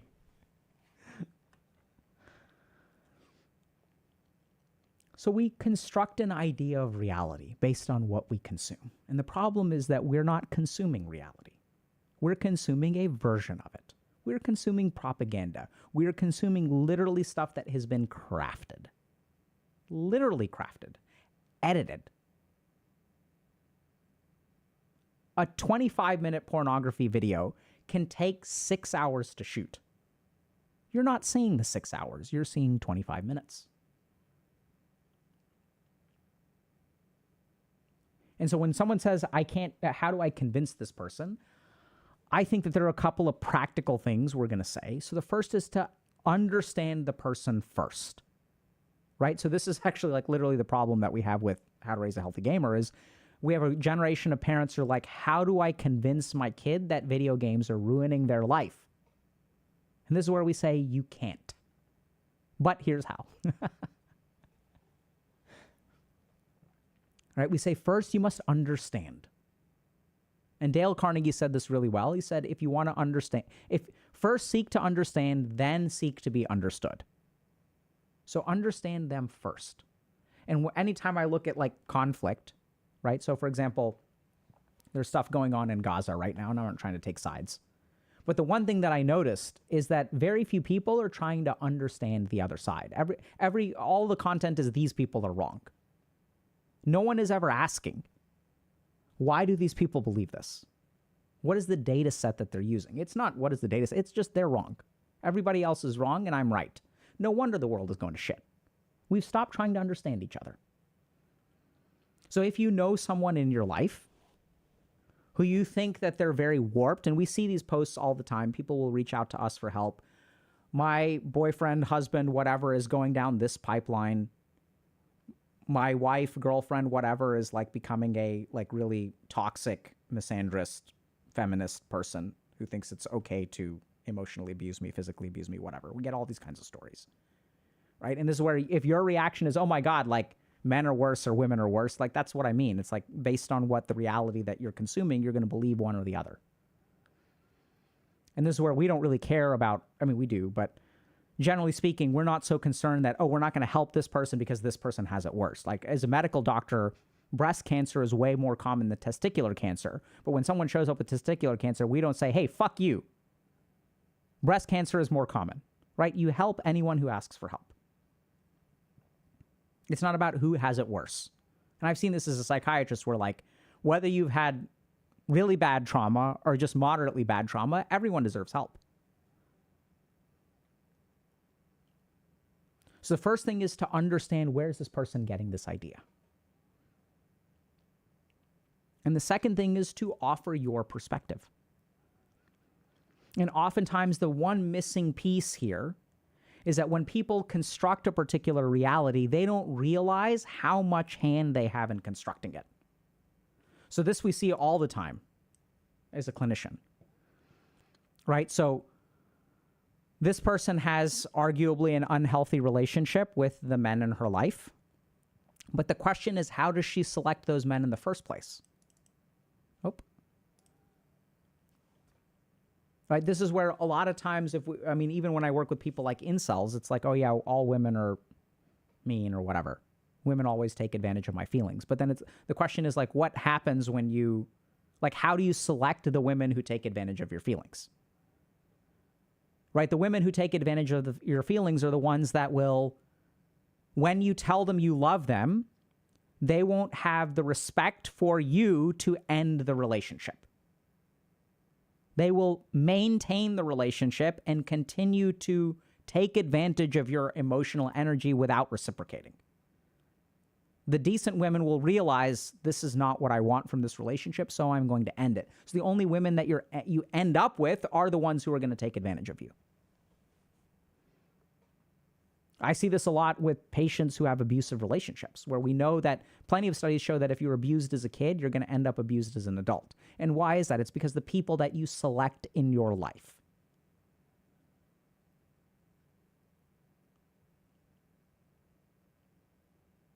Right? So this is the kind of thing where it's like, if you're in this situation, and people are expecting her to act like a porn star but don't do anything in return, the question is, why do you continue a relationship with that person? Right?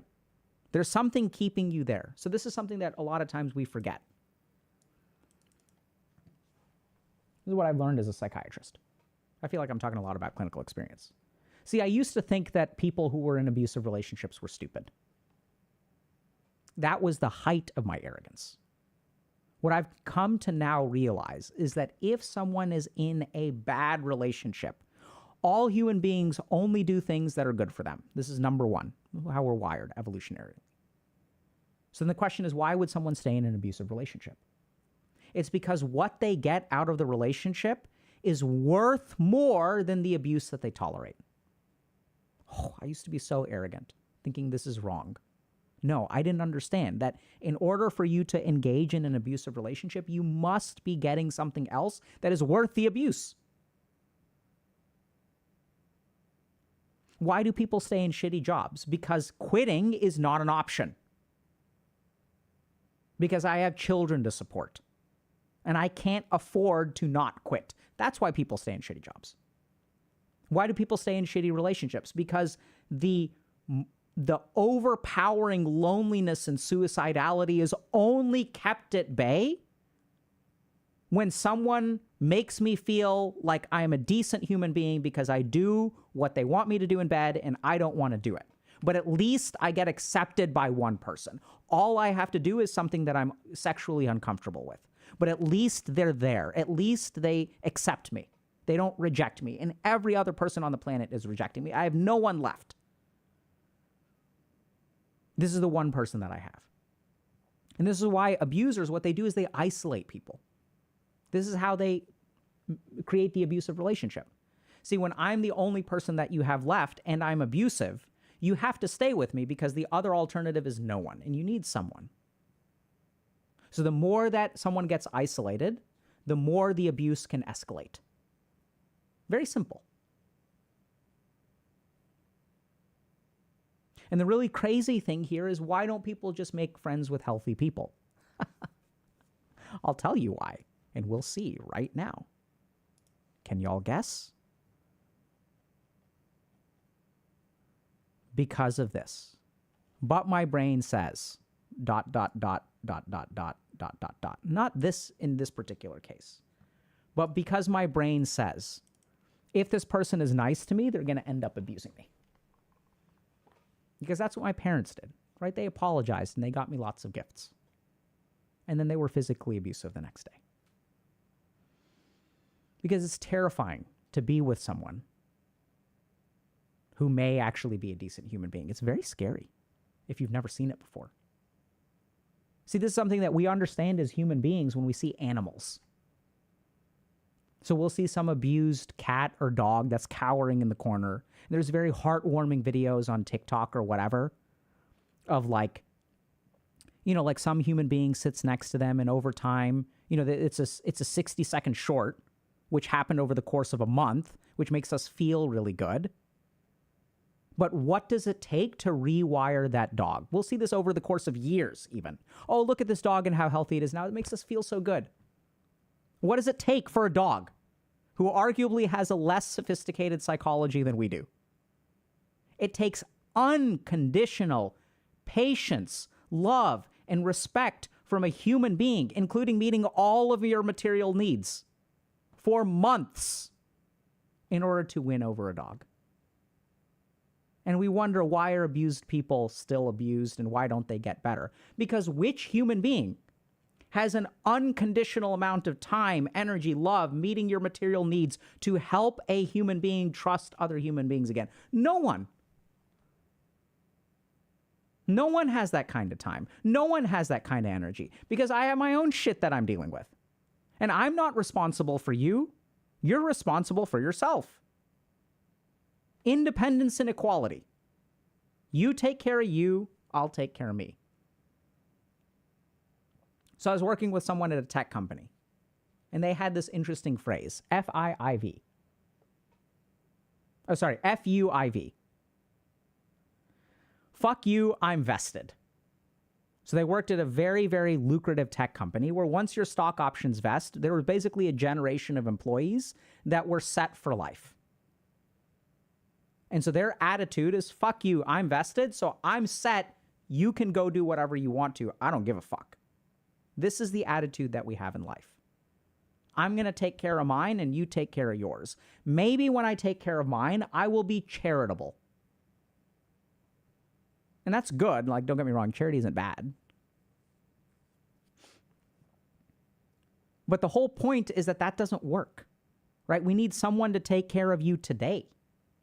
We need someone to give you a hug today. We need someone to give you support today. We can't wait until some people win the game of life and then what percentage of them are deign to be charitable to the rest of us. And I'm not trying to dog them for their charity. It's good that they're being charitable. But I'm saying, what would the world look like if we didn't wait to win the game to become charitable? Right now, we have a society where if I'm going to wait until I'm full and I'm going to give my leftovers to someone else. We have very few people who say, I have one sandwich, you can have half, and I'll stay hungry. And this is the world that we live in today.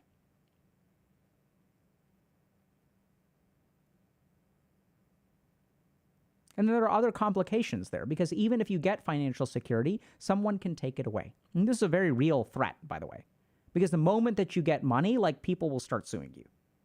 So even if you have money, everyone thinks, oh, you've won the game of life if you have money. You haven't won the game of life. In a lot of ways, Notorious B.I.G. had it right, if I'm quoting this properly, mo money, mo problems. You can look at this. So a really good example of this is look at lottery winners. Lottery winners will end up everywhere from destitute to murdered. Statistics on lottery winners are really bad. And we think money solves all of our problems. And I'm not saying that money will solve a lot of people's problems. Don't get me wrong. It helps with security. It helps with mental health. It's very good. But the basic problem that we have is that people aren't taking care of each other.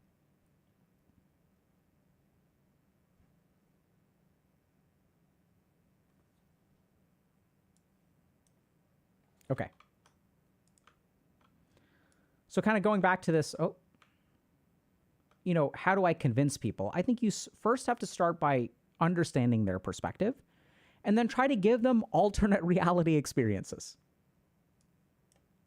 Right? So like, this is the kind of thing where I don't know if you can convince someone that their relationship is wrong, but if there's a group of 30-somethings who's talking to a 20-something, sharing with the 20-something what your experience of life is.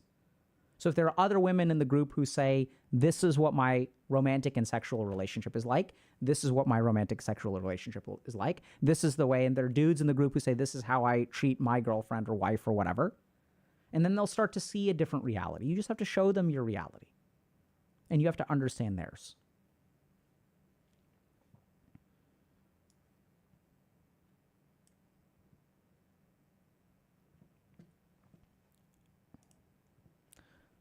Okay, my porn use is a direct symptom of never having had a relationship. Is there still hope for me to mitigate this dependency?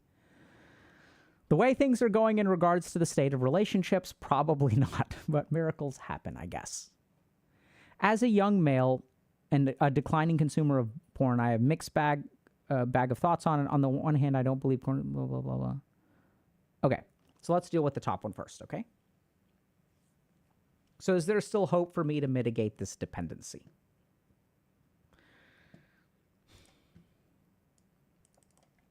So the answer to this question, like most questions in life, is it depends. See, sometimes we have this problem of chicken or egg. I watch porn, that makes it hard for me to engage in relationships. I don't have a relationship, so I watch porn. This is a vicious cycle. So the good news is that anytime you have a vicious cycle, it moves in both directions, because this is basically a law of physics. I think it applies to psychology as well. And I'll give you all a simple example of this. So in psychiatry, we have this concept of dual diagnosis. So you have a patient who has something like a mood disorder, like major depressive disorder, and they have something like a chemical dependency, like alcohol use disorder. And for a long time, people were wondering, which one do you treat first? Because the more alcohol you drink, the more your mood will worsen. And the more your mood worsens, the more dependent you become on alcohol for emotional regulation. And the answer is you've got to treat both at the same time. It isn't which one comes first. So when I work with people who struggle with pornography addiction, what I tend to find is that you have to work on both fronts at the same time.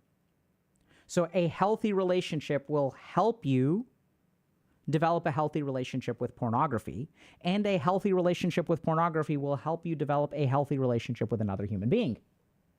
Both are true. You just have to flip the cycle.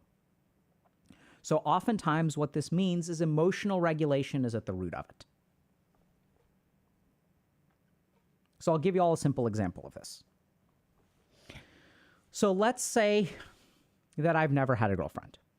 So if I think about all the things that I do in order to get a girlfriend or boyfriend, will come with some emotional difficulty, anxiety, low self-esteem, shame. And now the problem is that when I feel those emotions, I have one really good tool at my disposal, which is pornography. Because it shuts down my emotional thinking, it shuts down my limbic system, it gives me some sense of dopamine, it gives me some sense of relief.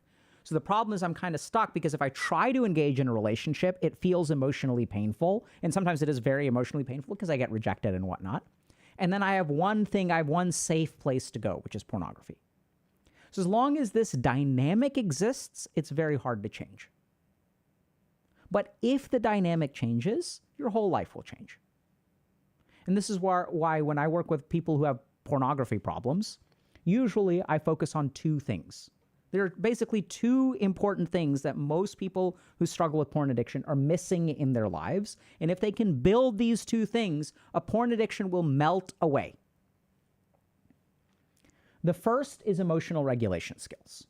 So let's understand why. The first thing is that as you engage in emotional regulation skills, your need for pornography will go down. The second thing is that as you engage in emotional regulation skills, the things that keep you trapped with pornography become easier to deal with.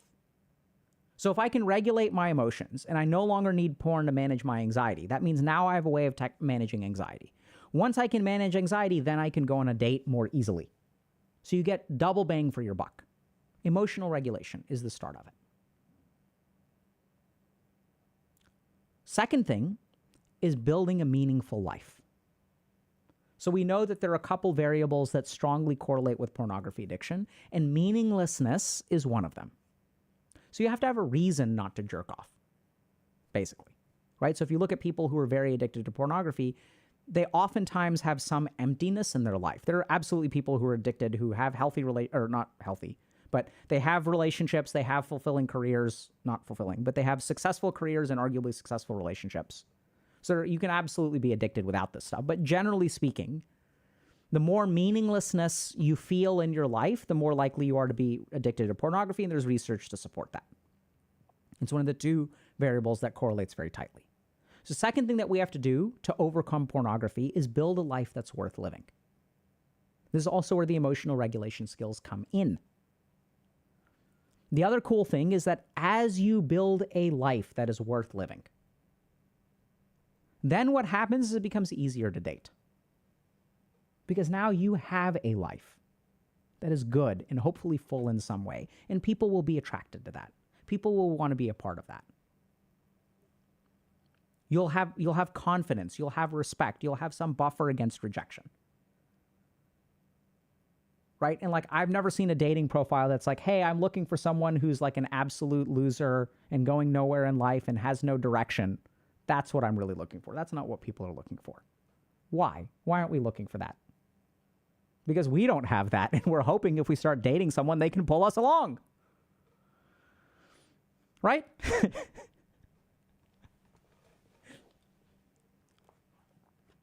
I'm looking to date someone who has their shit figured out because I don't.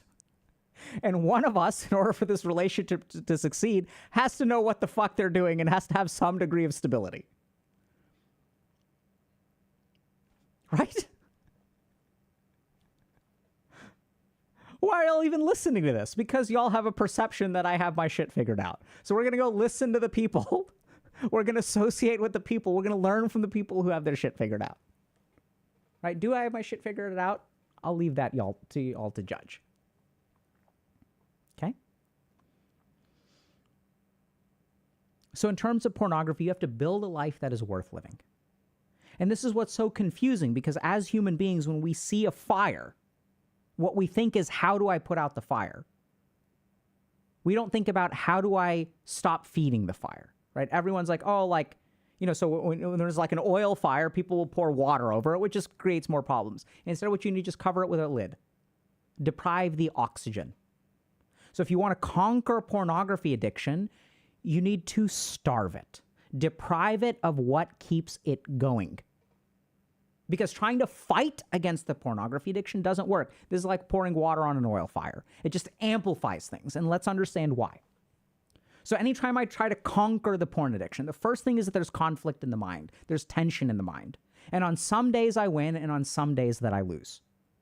So let's understand what happens. On a day that I win, I feel good about myself, but for how long? Just until the urge arises again. And if I had a 100% willpower success rate, I wouldn't be addicted in the first place. So we're starting from a situation where our willpower has a 50% chance of winning. And then what happens is I win today and I lose tomorrow. What happens? I feel ashamed of myself. I beat myself up because I did it yesterday. Why can't I do it today? The more that the negative emotions increase, the more I'm feeding the addiction. Self-judgment. Shame. The more I'm sabotaging, now that I feel ashamed of myself, I feel pathetic, I feel powerless. Oh my God, let me make a dating profile. Hi, my name is Alok. I'm pathetic, I'm powerless, I'm addicted to porn. On some days I do a good job, on some days I do a shitty job. We don't make that kind of profile because no one's going to date us. So instead, what do? I put the best foot forward, right? Because that's what everyone tells me. Put your best foot forward, be your best you. And then you pretend to be something. And then you show up on your date. And here you pretended to be this thing, but on the inside, here's me, I'm pathetic, I'm ashamed, I'm whatever, I'm weak. And then the human being who's sitting across from you detects the disconnect. And what we need for relationship building is usually some sense of authenticity, or a very, very, very good way of concealing yourself. You either have to be very sociopathic. So this is the problem with pornography addicts, is they're not sociopathic enough. They're not tricky enough. Their emotions leak out. So now we create this situation where, like, I'm winning on some days, I'm losing on some days, I'm increasing the shame. The more I increase the shame, the more I lean into pornography. The more I lean into pornography, the more cascading negative effects it has on my physiology. I can't engage in relationships. So interestingly enough, one of the biggest things that I work on when I'm working with someone with an addiction is to not solve the addiction in isolation. By all means, try to cut back, build emotional regulation skills, but don't stop living your life because you're addicted to pornography. Start building a life anyway. And if we can do that, we can make a vicious cycle in the other direction. So we have a saying in psychiatry that all boats rise and fall together. Not just psychiatry, medicine. So when you get heart failure, you'll get kidney problems, cardiorenal syndrome. When you have heart failure, you'll get lung problems. When you have lung problems, you'll strain the heart. See, when fluid fills up in my lungs, I can't absorb oxygen as much. If I can't absorb oxygen as much, my blood has a lower level of oxygen. If my blood has a lower level of oxygen, I need more blood to oxygenate my cells. If I need more blood to oxygenate my cells, then my heart has to pump faster and harder. Now I've created a huge problem because now the heart is working more. Where does the heart get the oxygen? Because now we've increased the physiologic demands on the heart. So it's working more with less oxygen. Then what happens is the heart poops out. As the heart poops out, it sends less blood through the lungs, which in turn, so its pumping power decreases. As the pumping power decreases in the left ventricle, then what happens is our pulmonary circulation backs up even more and we get more fluid in the lungs. Same thing, physiology, psychology, all the same. It's cool like that. But the good news is that we can fix everything together. As you develop some meaning in life, as you develop some emotional regulation skills, you will be more attractive. And the most important thing to learn if you're addicted to pornography is not to wait to move forward in life. See, the biggest mistake that people make is they say, I have to fix this, then I can do this. It doesn't work like that. That's how you want it. Why do you want to fix one problem before you tackle the next? Because you want that second problem to be easy. You look at that problem, you say, this is hard, I want to make it easy. So let me fix this first. The reason we try to sequentially solve problems in our life is because we are afraid of the difficulty. We are afraid of the failure. The more that you accept that is going to be hard and you are going to fail, and I am not going to let that stop me, this is when everything will turn around. This is also what we know. All boats rise and fall together. This is what's cool. So in the case of cardiopulmonary failure, we're going to give digoxin. We're going to increase the contractile strength of the heart. We're going to give lisinopril. We're going to decrease the blood pressure that the heart is pumping against. We're going to start fixing the problem. And as we fix the problem, as we increase the contractile strength of the heart, as we decrease our peripheral blood pressure, the pressure goes down. The heart starts to relax. As the heart starts to relax, its oxygen demands go down. As its oxygen demands go down, it starts to do better. As it starts to do better, it pumps more. As it pumps more, the fluid that is backed up in our lungs decreases. As the fluid that backs up in our lungs decreases, we get more oxygen transfer. Now our blood is more oxygenated, which means the heart has to work less hard because now the blood is full of oxygen, so I don't have to pump twice as much. As I don't have to pump twice as much, cool. Now the heart can relax. We can reverse the cycle. In both scenarios, in psychology too. If we can cut back on your alcohol consumption, your depression will get better. If your depression gets better, you will naturally cut back on your alcohol consumption. Solve both problems at the same time. Am I screwed? No. Can you fix one problem? No. Can you fix both problems? Yes. If you work on them at the same time. Biggest mistake we make is we try to fix one thing at a time. You have to fix everything all at once in the capacity that you have. Right? So you don't have to fix everything all at once, but work on everything. Work on multiple things a day. That's when you'll really start to see change.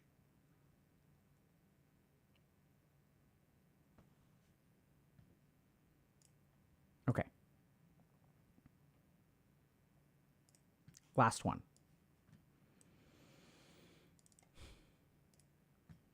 I'm tired, but this one's too good.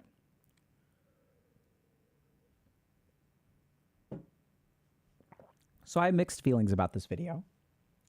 I made a video that was kind of inspired some time ago about why therapy sucks for men. And I say this as a psychiatrist. And in the video, I even talk a little bit about how to get the most out of therapy. This is the video that in some ways I felt the saddest to make, that this video had to be made, and also that people resonated with it so much. This really showed me how challenging the world we live in is. Also, interestingly enough, you guys just look at the 2.5 million 2 years ago, 1.9 5 months ago. If you're someone who looks at YouTube performance, you will say, wow, this video is a resounding success. This video terrifies me. I wish this video failed. I'm serious. I would rather have this video fail and people not resonate in it than people resonate with it this much. This is scary. So let's look at some of the comments. I've had male and female therapists. The ones that did the best work with me were always paternal IMO. They didn't, how does that make you feel too much? They said you're in a cycle, or how can you overcome the way that you feel about or interact with this so you can be better, so you can better your life. They're understanding but straightforward, compassionate but corrective. Even when I want to just complain and vent and blame my sad circumstances or my abusers, I'm told instead, you have experienced tragedy, but I'm here to help you get stability, not rub your back through crisis. The dialogue ultimately encourages and focuses on action, or at least proactive mental overhaul, and I believe this is the healthy middle ground.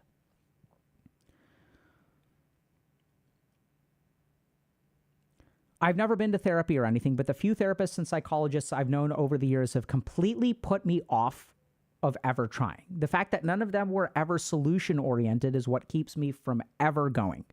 What I honestly need is just solutions to things. I don't know what my problems are and my hang-ups. I usually just need someone to tell me, here's how you fix it, and then push me to fix it. Okay? They go on to talk about how their girlfriend did that. So let's understand a couple things about therapy. The first is that the field of therapy is currently being threatened by the field of coaching. So I hear this a lot when I talk to my colleagues who are therapists. There's almost always this like defensiveness. And I remember reading some supervision cases and things like that where a therapist was saying my patient came to me recently and said that my coach really helped me with this problem. And I feel a lot better now. And the therapist feels bad because they say, we've been working on this problem for 2 years. So this therapist goes to supervision and all the other therapists say, well, the patient is just crediting the coach, but you've been working on it. So it's kind of like you got them 90% of the way there and the coach swept in and gave them the victory. But you should not feel bad because you did a good job. And the therapist was like, I don't know if I'm doing something right or I'm doing something wrong. And everyone's like, no, you're doing a good job. How do we know that? See, when a patient comes to you and says, this person was able to help me in this way, we have to be very careful as the field of therapy. Because our methodologies are the best that are out there scientifically, and they don't work for everyone. And I think what's going on is for a long time, we had a couple of historic things happen in therapy. The first is an emphasis on emotions. And this is not a bad thing, by the way. So we discovered that there was a subset of patients that you could give logical answers to and they would not change. You can tell someone, hey, alcohol is bad for you. Here are all the logical reasons why it doesn't cause them to stop drinking. Or does it? So what happened in therapy is that we realize that as long as there is an underlying, undigested emotion that drives all of these patterns, this pattern will continue. And I think this was a good finding. There's plenty of scientific evidence for it. But I think we also made a few mistakes, which is that if you look at some of the biases in therapy, there are a few. The first is that therapy is engaged in by people who are traditionally wealthy. It's a luxury, right? You go to fucking Manhattan or downtown Boston, everyone's in therapy. You go to rural Texas, there's not a therapist within 60 miles. So therapy is engaged in by the rich. Second problem is that therapy has historically had women as patients. And so this is my belief. Okay, there's some extrapolative evidence to support this, but there aren't really strong studies. Okay, so this is my opinion. All right, so this is not supported 100% by science. That since the majority of therapists are women and the majority of patients are women, what we tend to select for is emotional language. So if we look at women, I think, this is also not, I don't know if this is a statement of fact, but generally speaking, get a lot more mileage out of processing emotions than men do.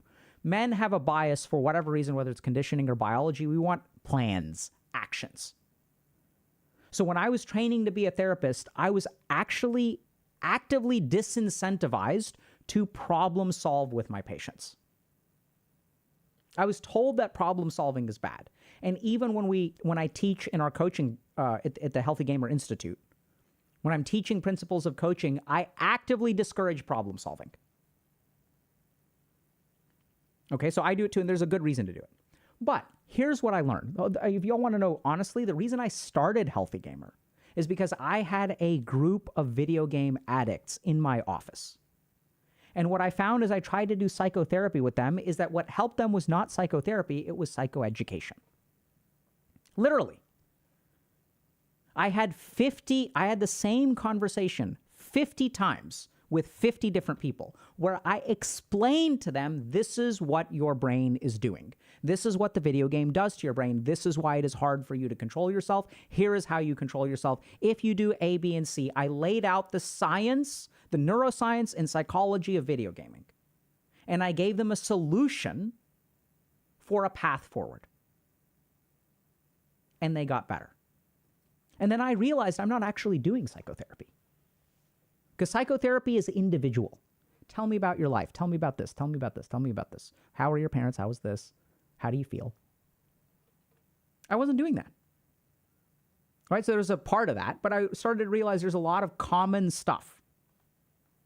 So I was doing psychotherapy with them in some way, but there was a larger psychoeducation component than with a different group of people. And so I started to wonder, can I have one conversation publicly, and can anyone who's listening benefit? Oh, wow.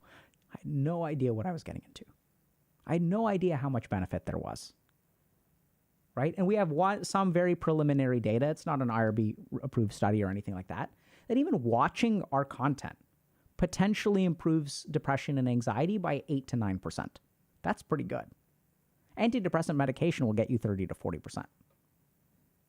Right? So that's very not controlled data. Right? So there's a signal there, just so you all understand. I'm not saying that watching our content will do this. We detected a bizarre signal that now is, so I want you all to understand this. Anytime we do a study, we have to have a hypothesis. In order to have a hypothesis, we have to start with some kind of observation. So we have a retrospective, uncontrolled observation of a mental health improvement from watching our content. It is large enough to make us wonder, hey, this should be studied. There could be something real going on, or it could be false. We don't know yet. Do you all understand that nuance? And so now what I find is when I work with men, especially, what they need is education. They need to understand why they have emotions. What's the purpose of emotions? They need to understand how they function. What is going on inside you? What I basically do is take an engineering approach with my male patients. Here is the diagram of your physiology and your neuroscience. For example, very simple things. Cortisol and adrenaline collapse your peripheral vision from 180 degrees to 30 degrees. Anytime you have stress and adrenaline, cortisol and adrenaline, they'll also collapse your peripheral vision of thinking. You will not be able to consider alternatives if you are stressed. Literally, it is physiologically and neuroscientifically, your brain is handicapped. So anytime a male patient of mine is stressed out and thinks everything is going wrong, I will ask them one question. What's your stress level? Very high. What does that do to your thoughts? Makes it impossible for me to see alternatives. Can you see alternatives? No. How do we fix this? Reduce my stress. How can you reduce your stress? I'm going to go for a walk with my dog. I'm going to meditate, and I'm going to hit the gym. Good. Go today, after we're done, go take your dog for a walk, hit the gym, try to get a good night's sleep, meditate, text me tomorrow with 3 other options for what you can do. Boom, done. It's amazing how well it works. You teach people how their mind works. You teach them how their physiology works. And suddenly, it's like everyone is going through life blind. You're trying to drive a car, but you've got a blindfold on. And no wonder you keep on getting into wrecks. Once you understand that your mind cannot see additional solutions, and you can change your physiology to see additional solutions, the men in my practice do so much better.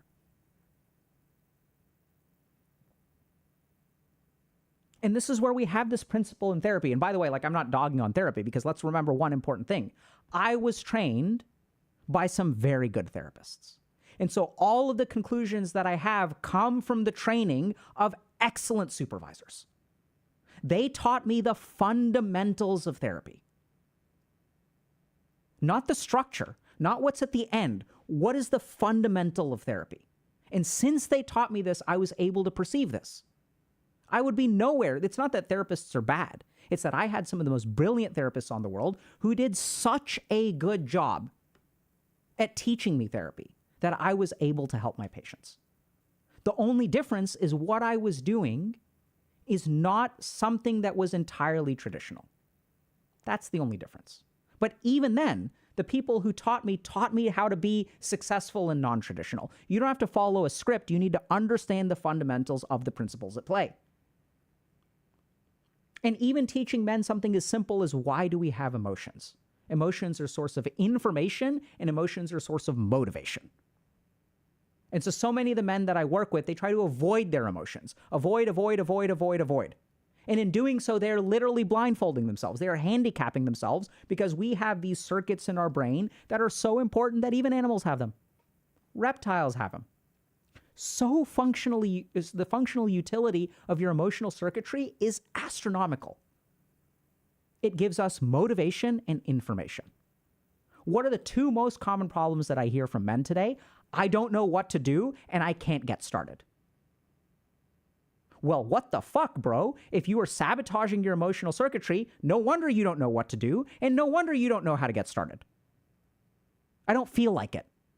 Well, shit, maybe stop sabotaging your emotional circuitry. How are we sabotaging our emotional circuitry? Technology, substances. Number one and number two.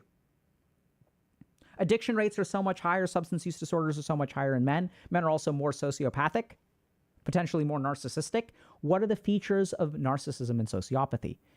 Emotional changes. Sociopathy is inability to feel emotions. These are conditioned. We say men are evil because they're sociopaths. They're not evil because they're sociopaths. They're sociopaths to survive their emotional state. We induce features of sociopathy even in psychiatrists and therapists. This is part of the training, to emotionally separate yourself, to reduce your empathy, otherwise you'll get torn apart. For some men, sociopathy is a survival mechanism against our emotions. And we get demonized for it. Should we get demonized for sociopathic behavior that hurts people? Absolutely. But I've helped more people. I mean, I haven't helped anyone by punishing them, but I've helped plenty of people who test highly on the sociopathy scale by teaching them this. So if you are a man alive today and you're saying, and the other problem is if you're numb to your emotions, your normative male alexithymia, which we've talked about. So alexithymia is colorblindness to your internal emotional state. And in the scientific literature, we use this term called normative male alexithymia. What does that mean? That means that alexithymia is normal in men. We're all emotionally colorblind. And then what happens is we have a bunch of therapists who are trained to ask people, how do you feel? And we as men don't know. And so then we feel stupid. And we feel like we're not doing therapy right. Because our therapist continues to insist, how do you feel? How do you feel? Let's get in touch with your emotions. Let's get in touch with your emotions. Let's get in touch with your emotions. And then men leave. Doesn't help. And then this is where we get into a big problem in therapy. Because then the therapist concludes, oh, that person's emotions were too deeply buried. If they had worked harder and if they had gotten to their emotions, I would have been able to help them. It is a non-falsifiable hypothesis. There was recently an interesting video that I saw about people talking about bad experiences in therapy. And I think this is one of the reasons. As a profession, I think we've become arrogant. Myself included. Like, I'm not saying I'm separate from that. Right? Because, like, it's interesting. Like, no one ever asks, like, if a patient doesn't show up, no therapist tracks them down and asks, hey, why didn't you show up? What could I have done better? No one does that. We just let them go. They weren't ready. Maybe someone does that. I don't know. I've never heard of it. In some ways, we're even actively, ethically, we think it's against our system. So it's unethical to do that. That's part of the reason that we don't do it. Because we've concluded as the field of therapy that tracking down a patient and asking him is bothering them. You should respect their autonomy, which is a good ethical argument. What I'm saying, though, is when that becomes a good ethical argument, what are we opening ourselves up to as a profession? We are opening ourselves up to a lack of feedback when we fail. It's the price that we pay for this ethical consideration. So we don't get good feedback. So if you're a man, I strongly encourage you to get therapy. I'm serious. I'm saying this. So just because there are weaknesses to the profession does not mean that it is a bad thing. In fact, we still remain, I started this statement, I'll repeat it again, that therapy is the best evidence-based intervention that we have for most mental illnesses. It's the best we've got. And it could be better. And if you go to a therapist and you feel like using this language of emotions doesn't work for you, you can tell them, hey, I'm interested in solutions. And then the worst thing that can happen is a therapist can say, oh, how does like finding a solution make you feel? Good. Right? You can tell them that I'm concerned that I may benefit from a fair amount of psychoeducation. So I'd like to understand how things like mental illness work. I think that would be what would be helpful for me. So you can tell them that this is what I want. And then if your therapist insists on talking about feelings and can't explain to you why talking about feelings is important, then you can even ask them. You can say, hey, you keep on asking me how I feel. I'd appreciate it if we could take a different approach besides just asking me about my feelings. Are you capable of doing that? Can you make a referral to someone who is less focused on feelings and more focused on cognition or psychoeducation? It's all you have to do. Right? And that's fine. If the therapist gets offended by that, then that's their problem. Let them handle it in supervision. Not every therapist is perfect for every patient. Fit is the most important thing. The last thing that I'll kind of share with y'all, just because I found this to be so incredibly helpful with the men that I work with, is anytime you feel an emotion, if you really want to understand the emotion, ask yourself 2 questions. The first is, what is this emotion telling me? What is the information that my brain is conveying to me because of this emotion? So it's cognitive, right? So if I walk into a room and everyone is laughing, and one person makes eye contact, sees that I walk into the room, coughs and does that, and then everyone shuts the fuck up. Emotionally, I feel bad. Why? Because my emotion is telling me something. See, this is important to understand. Emotion is our fastest source of information. Without emotion, it would take a long time to figure out what was happening and a long time to act. The whole point of emotion is someone slaps me across the face. Before I even realize what's going on, I'm slapping back. What is the information what is this shame telling me? We get so caught up in it that we don't even realize my brain is trying to tell me something. What is it trying to tell me? And this is where your first reaction is it'll tell you something bad. So you take the first 3 things that it's telling you, you write them down, and then you come up with 7 more bits of information. The real learning is going to be in the latter 7, not the first 3. Because emotions are processing a ton of information so quickly. So each piece of emotion is telling you 10 different things. And your learning will happen in numbers 4 through 10, not numbers 1 through 3, although that can be helpful too. The second thing is, what is this emotion motivating me to do? What would fix this emotion? So I'll give you all an example, right? Let's say someone makes me feel guilty. And then I try to make the guilt go away by giving them what they want. Hey, bro, can I borrow $100? Well, you still haven't paid me back for the last 2 times I borrowed you money. Bro, oh my God, like I can't believe like you're so lucky and like you work at Google and like you've got all this money and like some of us aren't quite as fortunate as you and you're like dogging me about money all the time. I thought we were like closer friends than that. Boom, guilt. What makes the guilt go away? Giving them money. But when you give them money, how do you feel? Bad. You feel taken advantage of. And then you're stuck because you're ping-ponging between negative emotions. This is what creates negative patterns in life, especially for men, is ping-ponging between negative emotions. Trying to keep, it's like you're defending a city that is under siege. And different emotions are attacking you from different sides. From the north face, it's guilt. From the east face, it's anger at feeling guilty. From the south face, it's hopelessness and sadness that you've been in this cycle between getting pissed at your friends and being manipulated by your friends. And this is never going to get better. And from the west face, it's shame. Because holy shit, you're so pathetic and this is never going to get better. And if you were a better man, and if you had a bigger set of balls, if you had a bigger dick, if you were more manly, you wouldn't have this problem. So then you beat yourself up. And then you go back. The west and the east face turns back into anger. Now you're angry with yourself. And so what we try to do is we try to dodge one emotion and we just end up creating another one. So if you really ask yourself, what is this emotion telling me to do? What is the anger telling you to do? What is the shame telling you to do? The shame and the anger are telling you to change your situation. Don't have a relationship with this person. Set a limit with them. Call them out on their bullshit.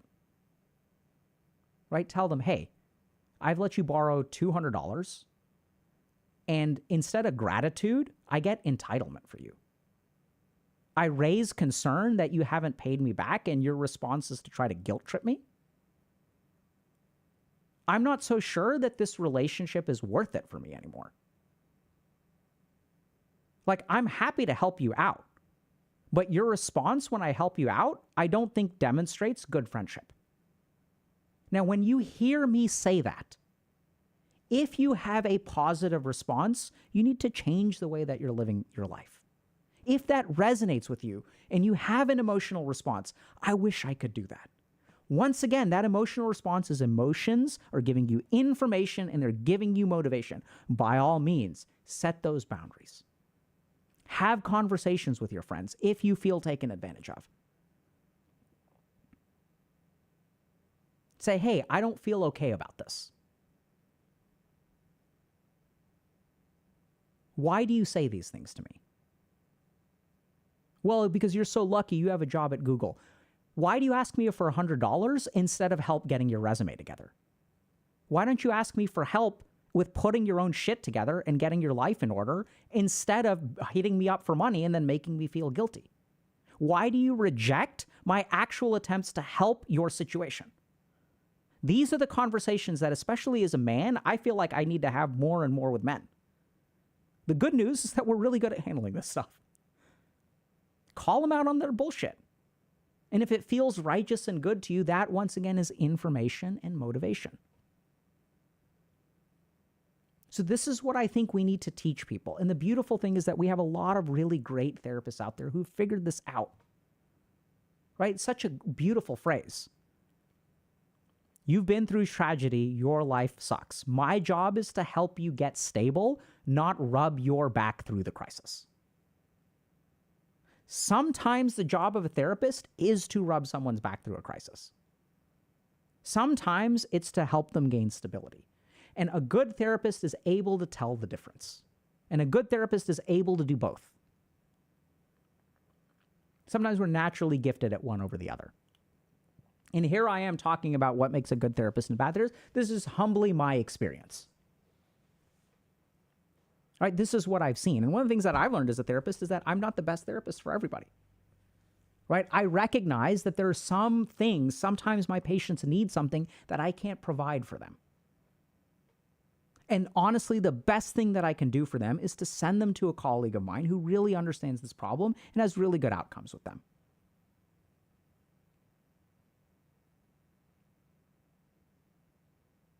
So it's challenging. But I think as men, we've got to learn certain basic things about how we work. I hope y'all are able to find therapists that are good for you. I think it's totally fine to ask for a referral if it's not working out. I think it's also totally fine to offer some direction in therapy. Remember, therapy is a partnership, not a dictatorship. And so one of the things that I appreciate the most is when a patient walks into my office and says, this is what I'm looking for. Can you help me with this? It helps me a lot because I know, right? So like, this is good. And even what's also good is I have to set my ego aside. But if a patient says, this is not working for me, It hurts to hear, but that's good. It's healthy. We shouldn't avoid it just because it hurts, especially if the patient isn't getting better. In this too, I believe all of this stuff because I had some amazing therapists as teachers. And I believe all this stuff because I've had a lot of patients who have had very bad experiences. I've had family members who've had bad experiences. Because the other thing that we don't realize is that therapists on the whole are burnt out as fuck. So when therapists are burnt out, it's hard for them to do their job. So it's not a weakness of an individual therapist. They too are victims of their circumstances.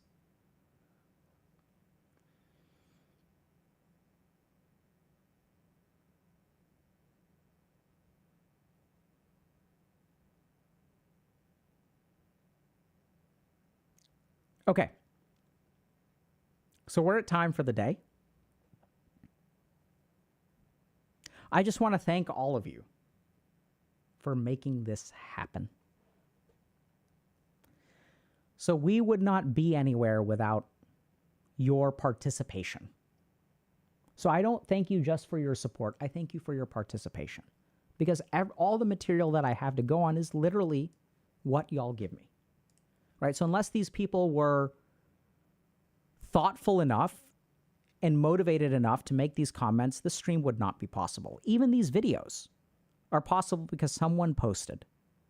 And even the people like my patients and my teachers who allow me to make these videos. This is what this is. I mean, everyone thinks Dr. K is healthy gamer and oh my God, Dr. K, Dr. K, Dr. K. And I get that. I appreciate it. Right? I have some hand to play. There's no question.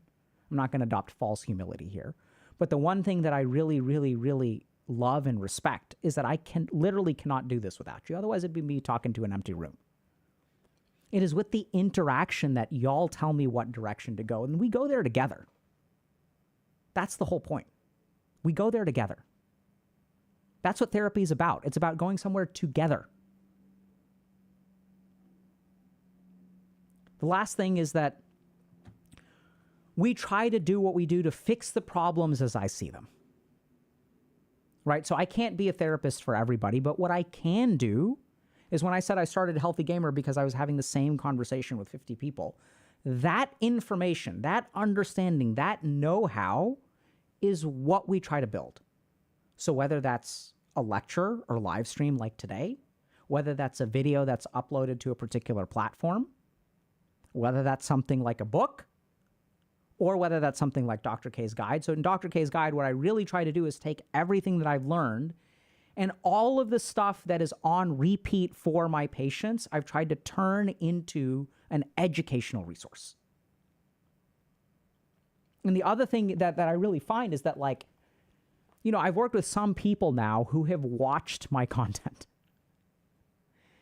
And we move so much faster because I don't have to explain the basics to them.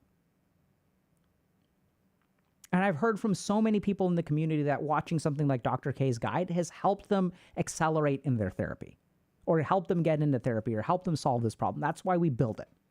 Because there are scientific principles of how the mind works, how the brain works. And the whole problem with the world today is we don't know what they are, but the people who want to control our behavior do. This is why we don't have direction in life. This is why we have a generation of people who's addicted to pornography and video games. Because the people who make it know this stuff and we don't. We're being attacked on all sides. They've got weapons and we don't.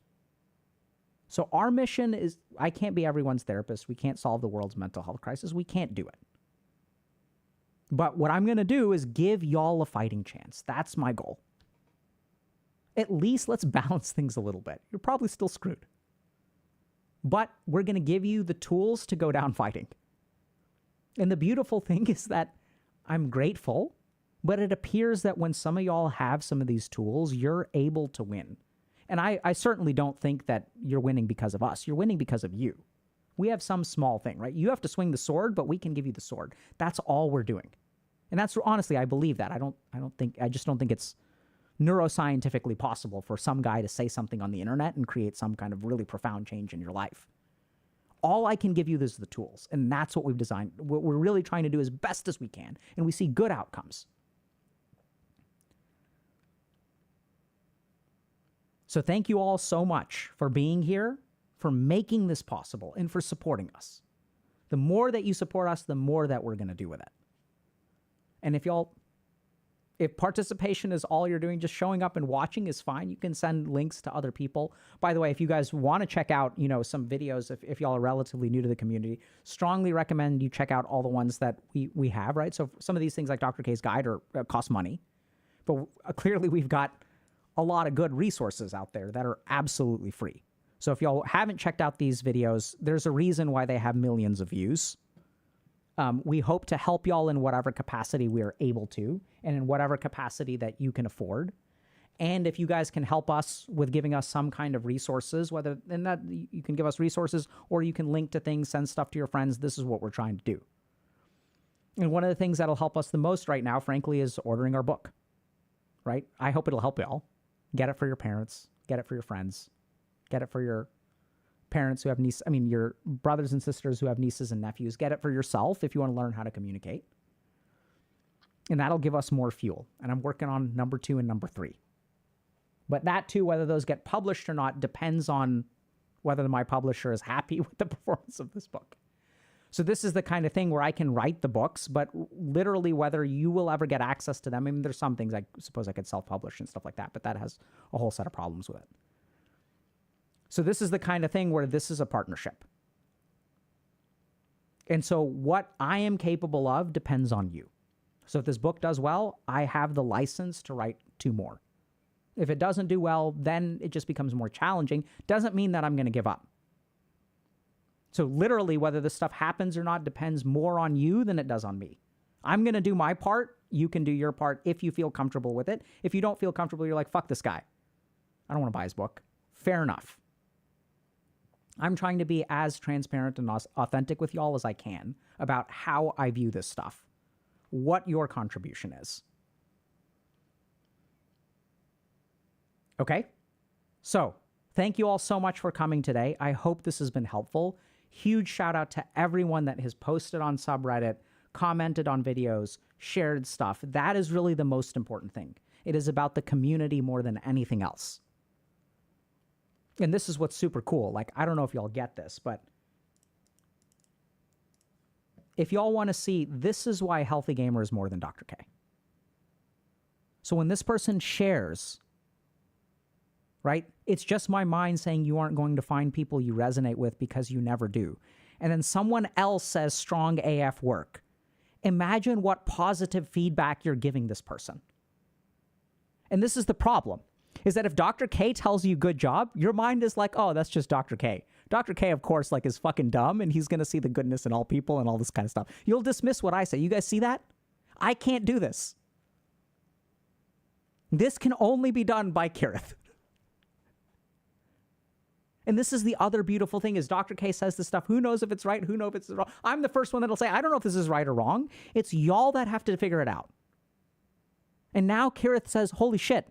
Kirith sees this, and he compliments Reed, and so Reed gets a boost, and Kirith is like, maybe I should try this, and the other cool thing is everyone who is reading this is also like, hey, maybe there's something to this, maybe I should try it. It's community. Y'all are the ones doing the real magic. See, if I was responsible for most of your change, then everyone in our community would be equally changed. Everyone in our community is not equally changed. What is the best scientific hypothesis for this is that you have to put in the effort too. And if you put, because the stimulus is the same, right? The intervention is the same, Dr. K's lecture.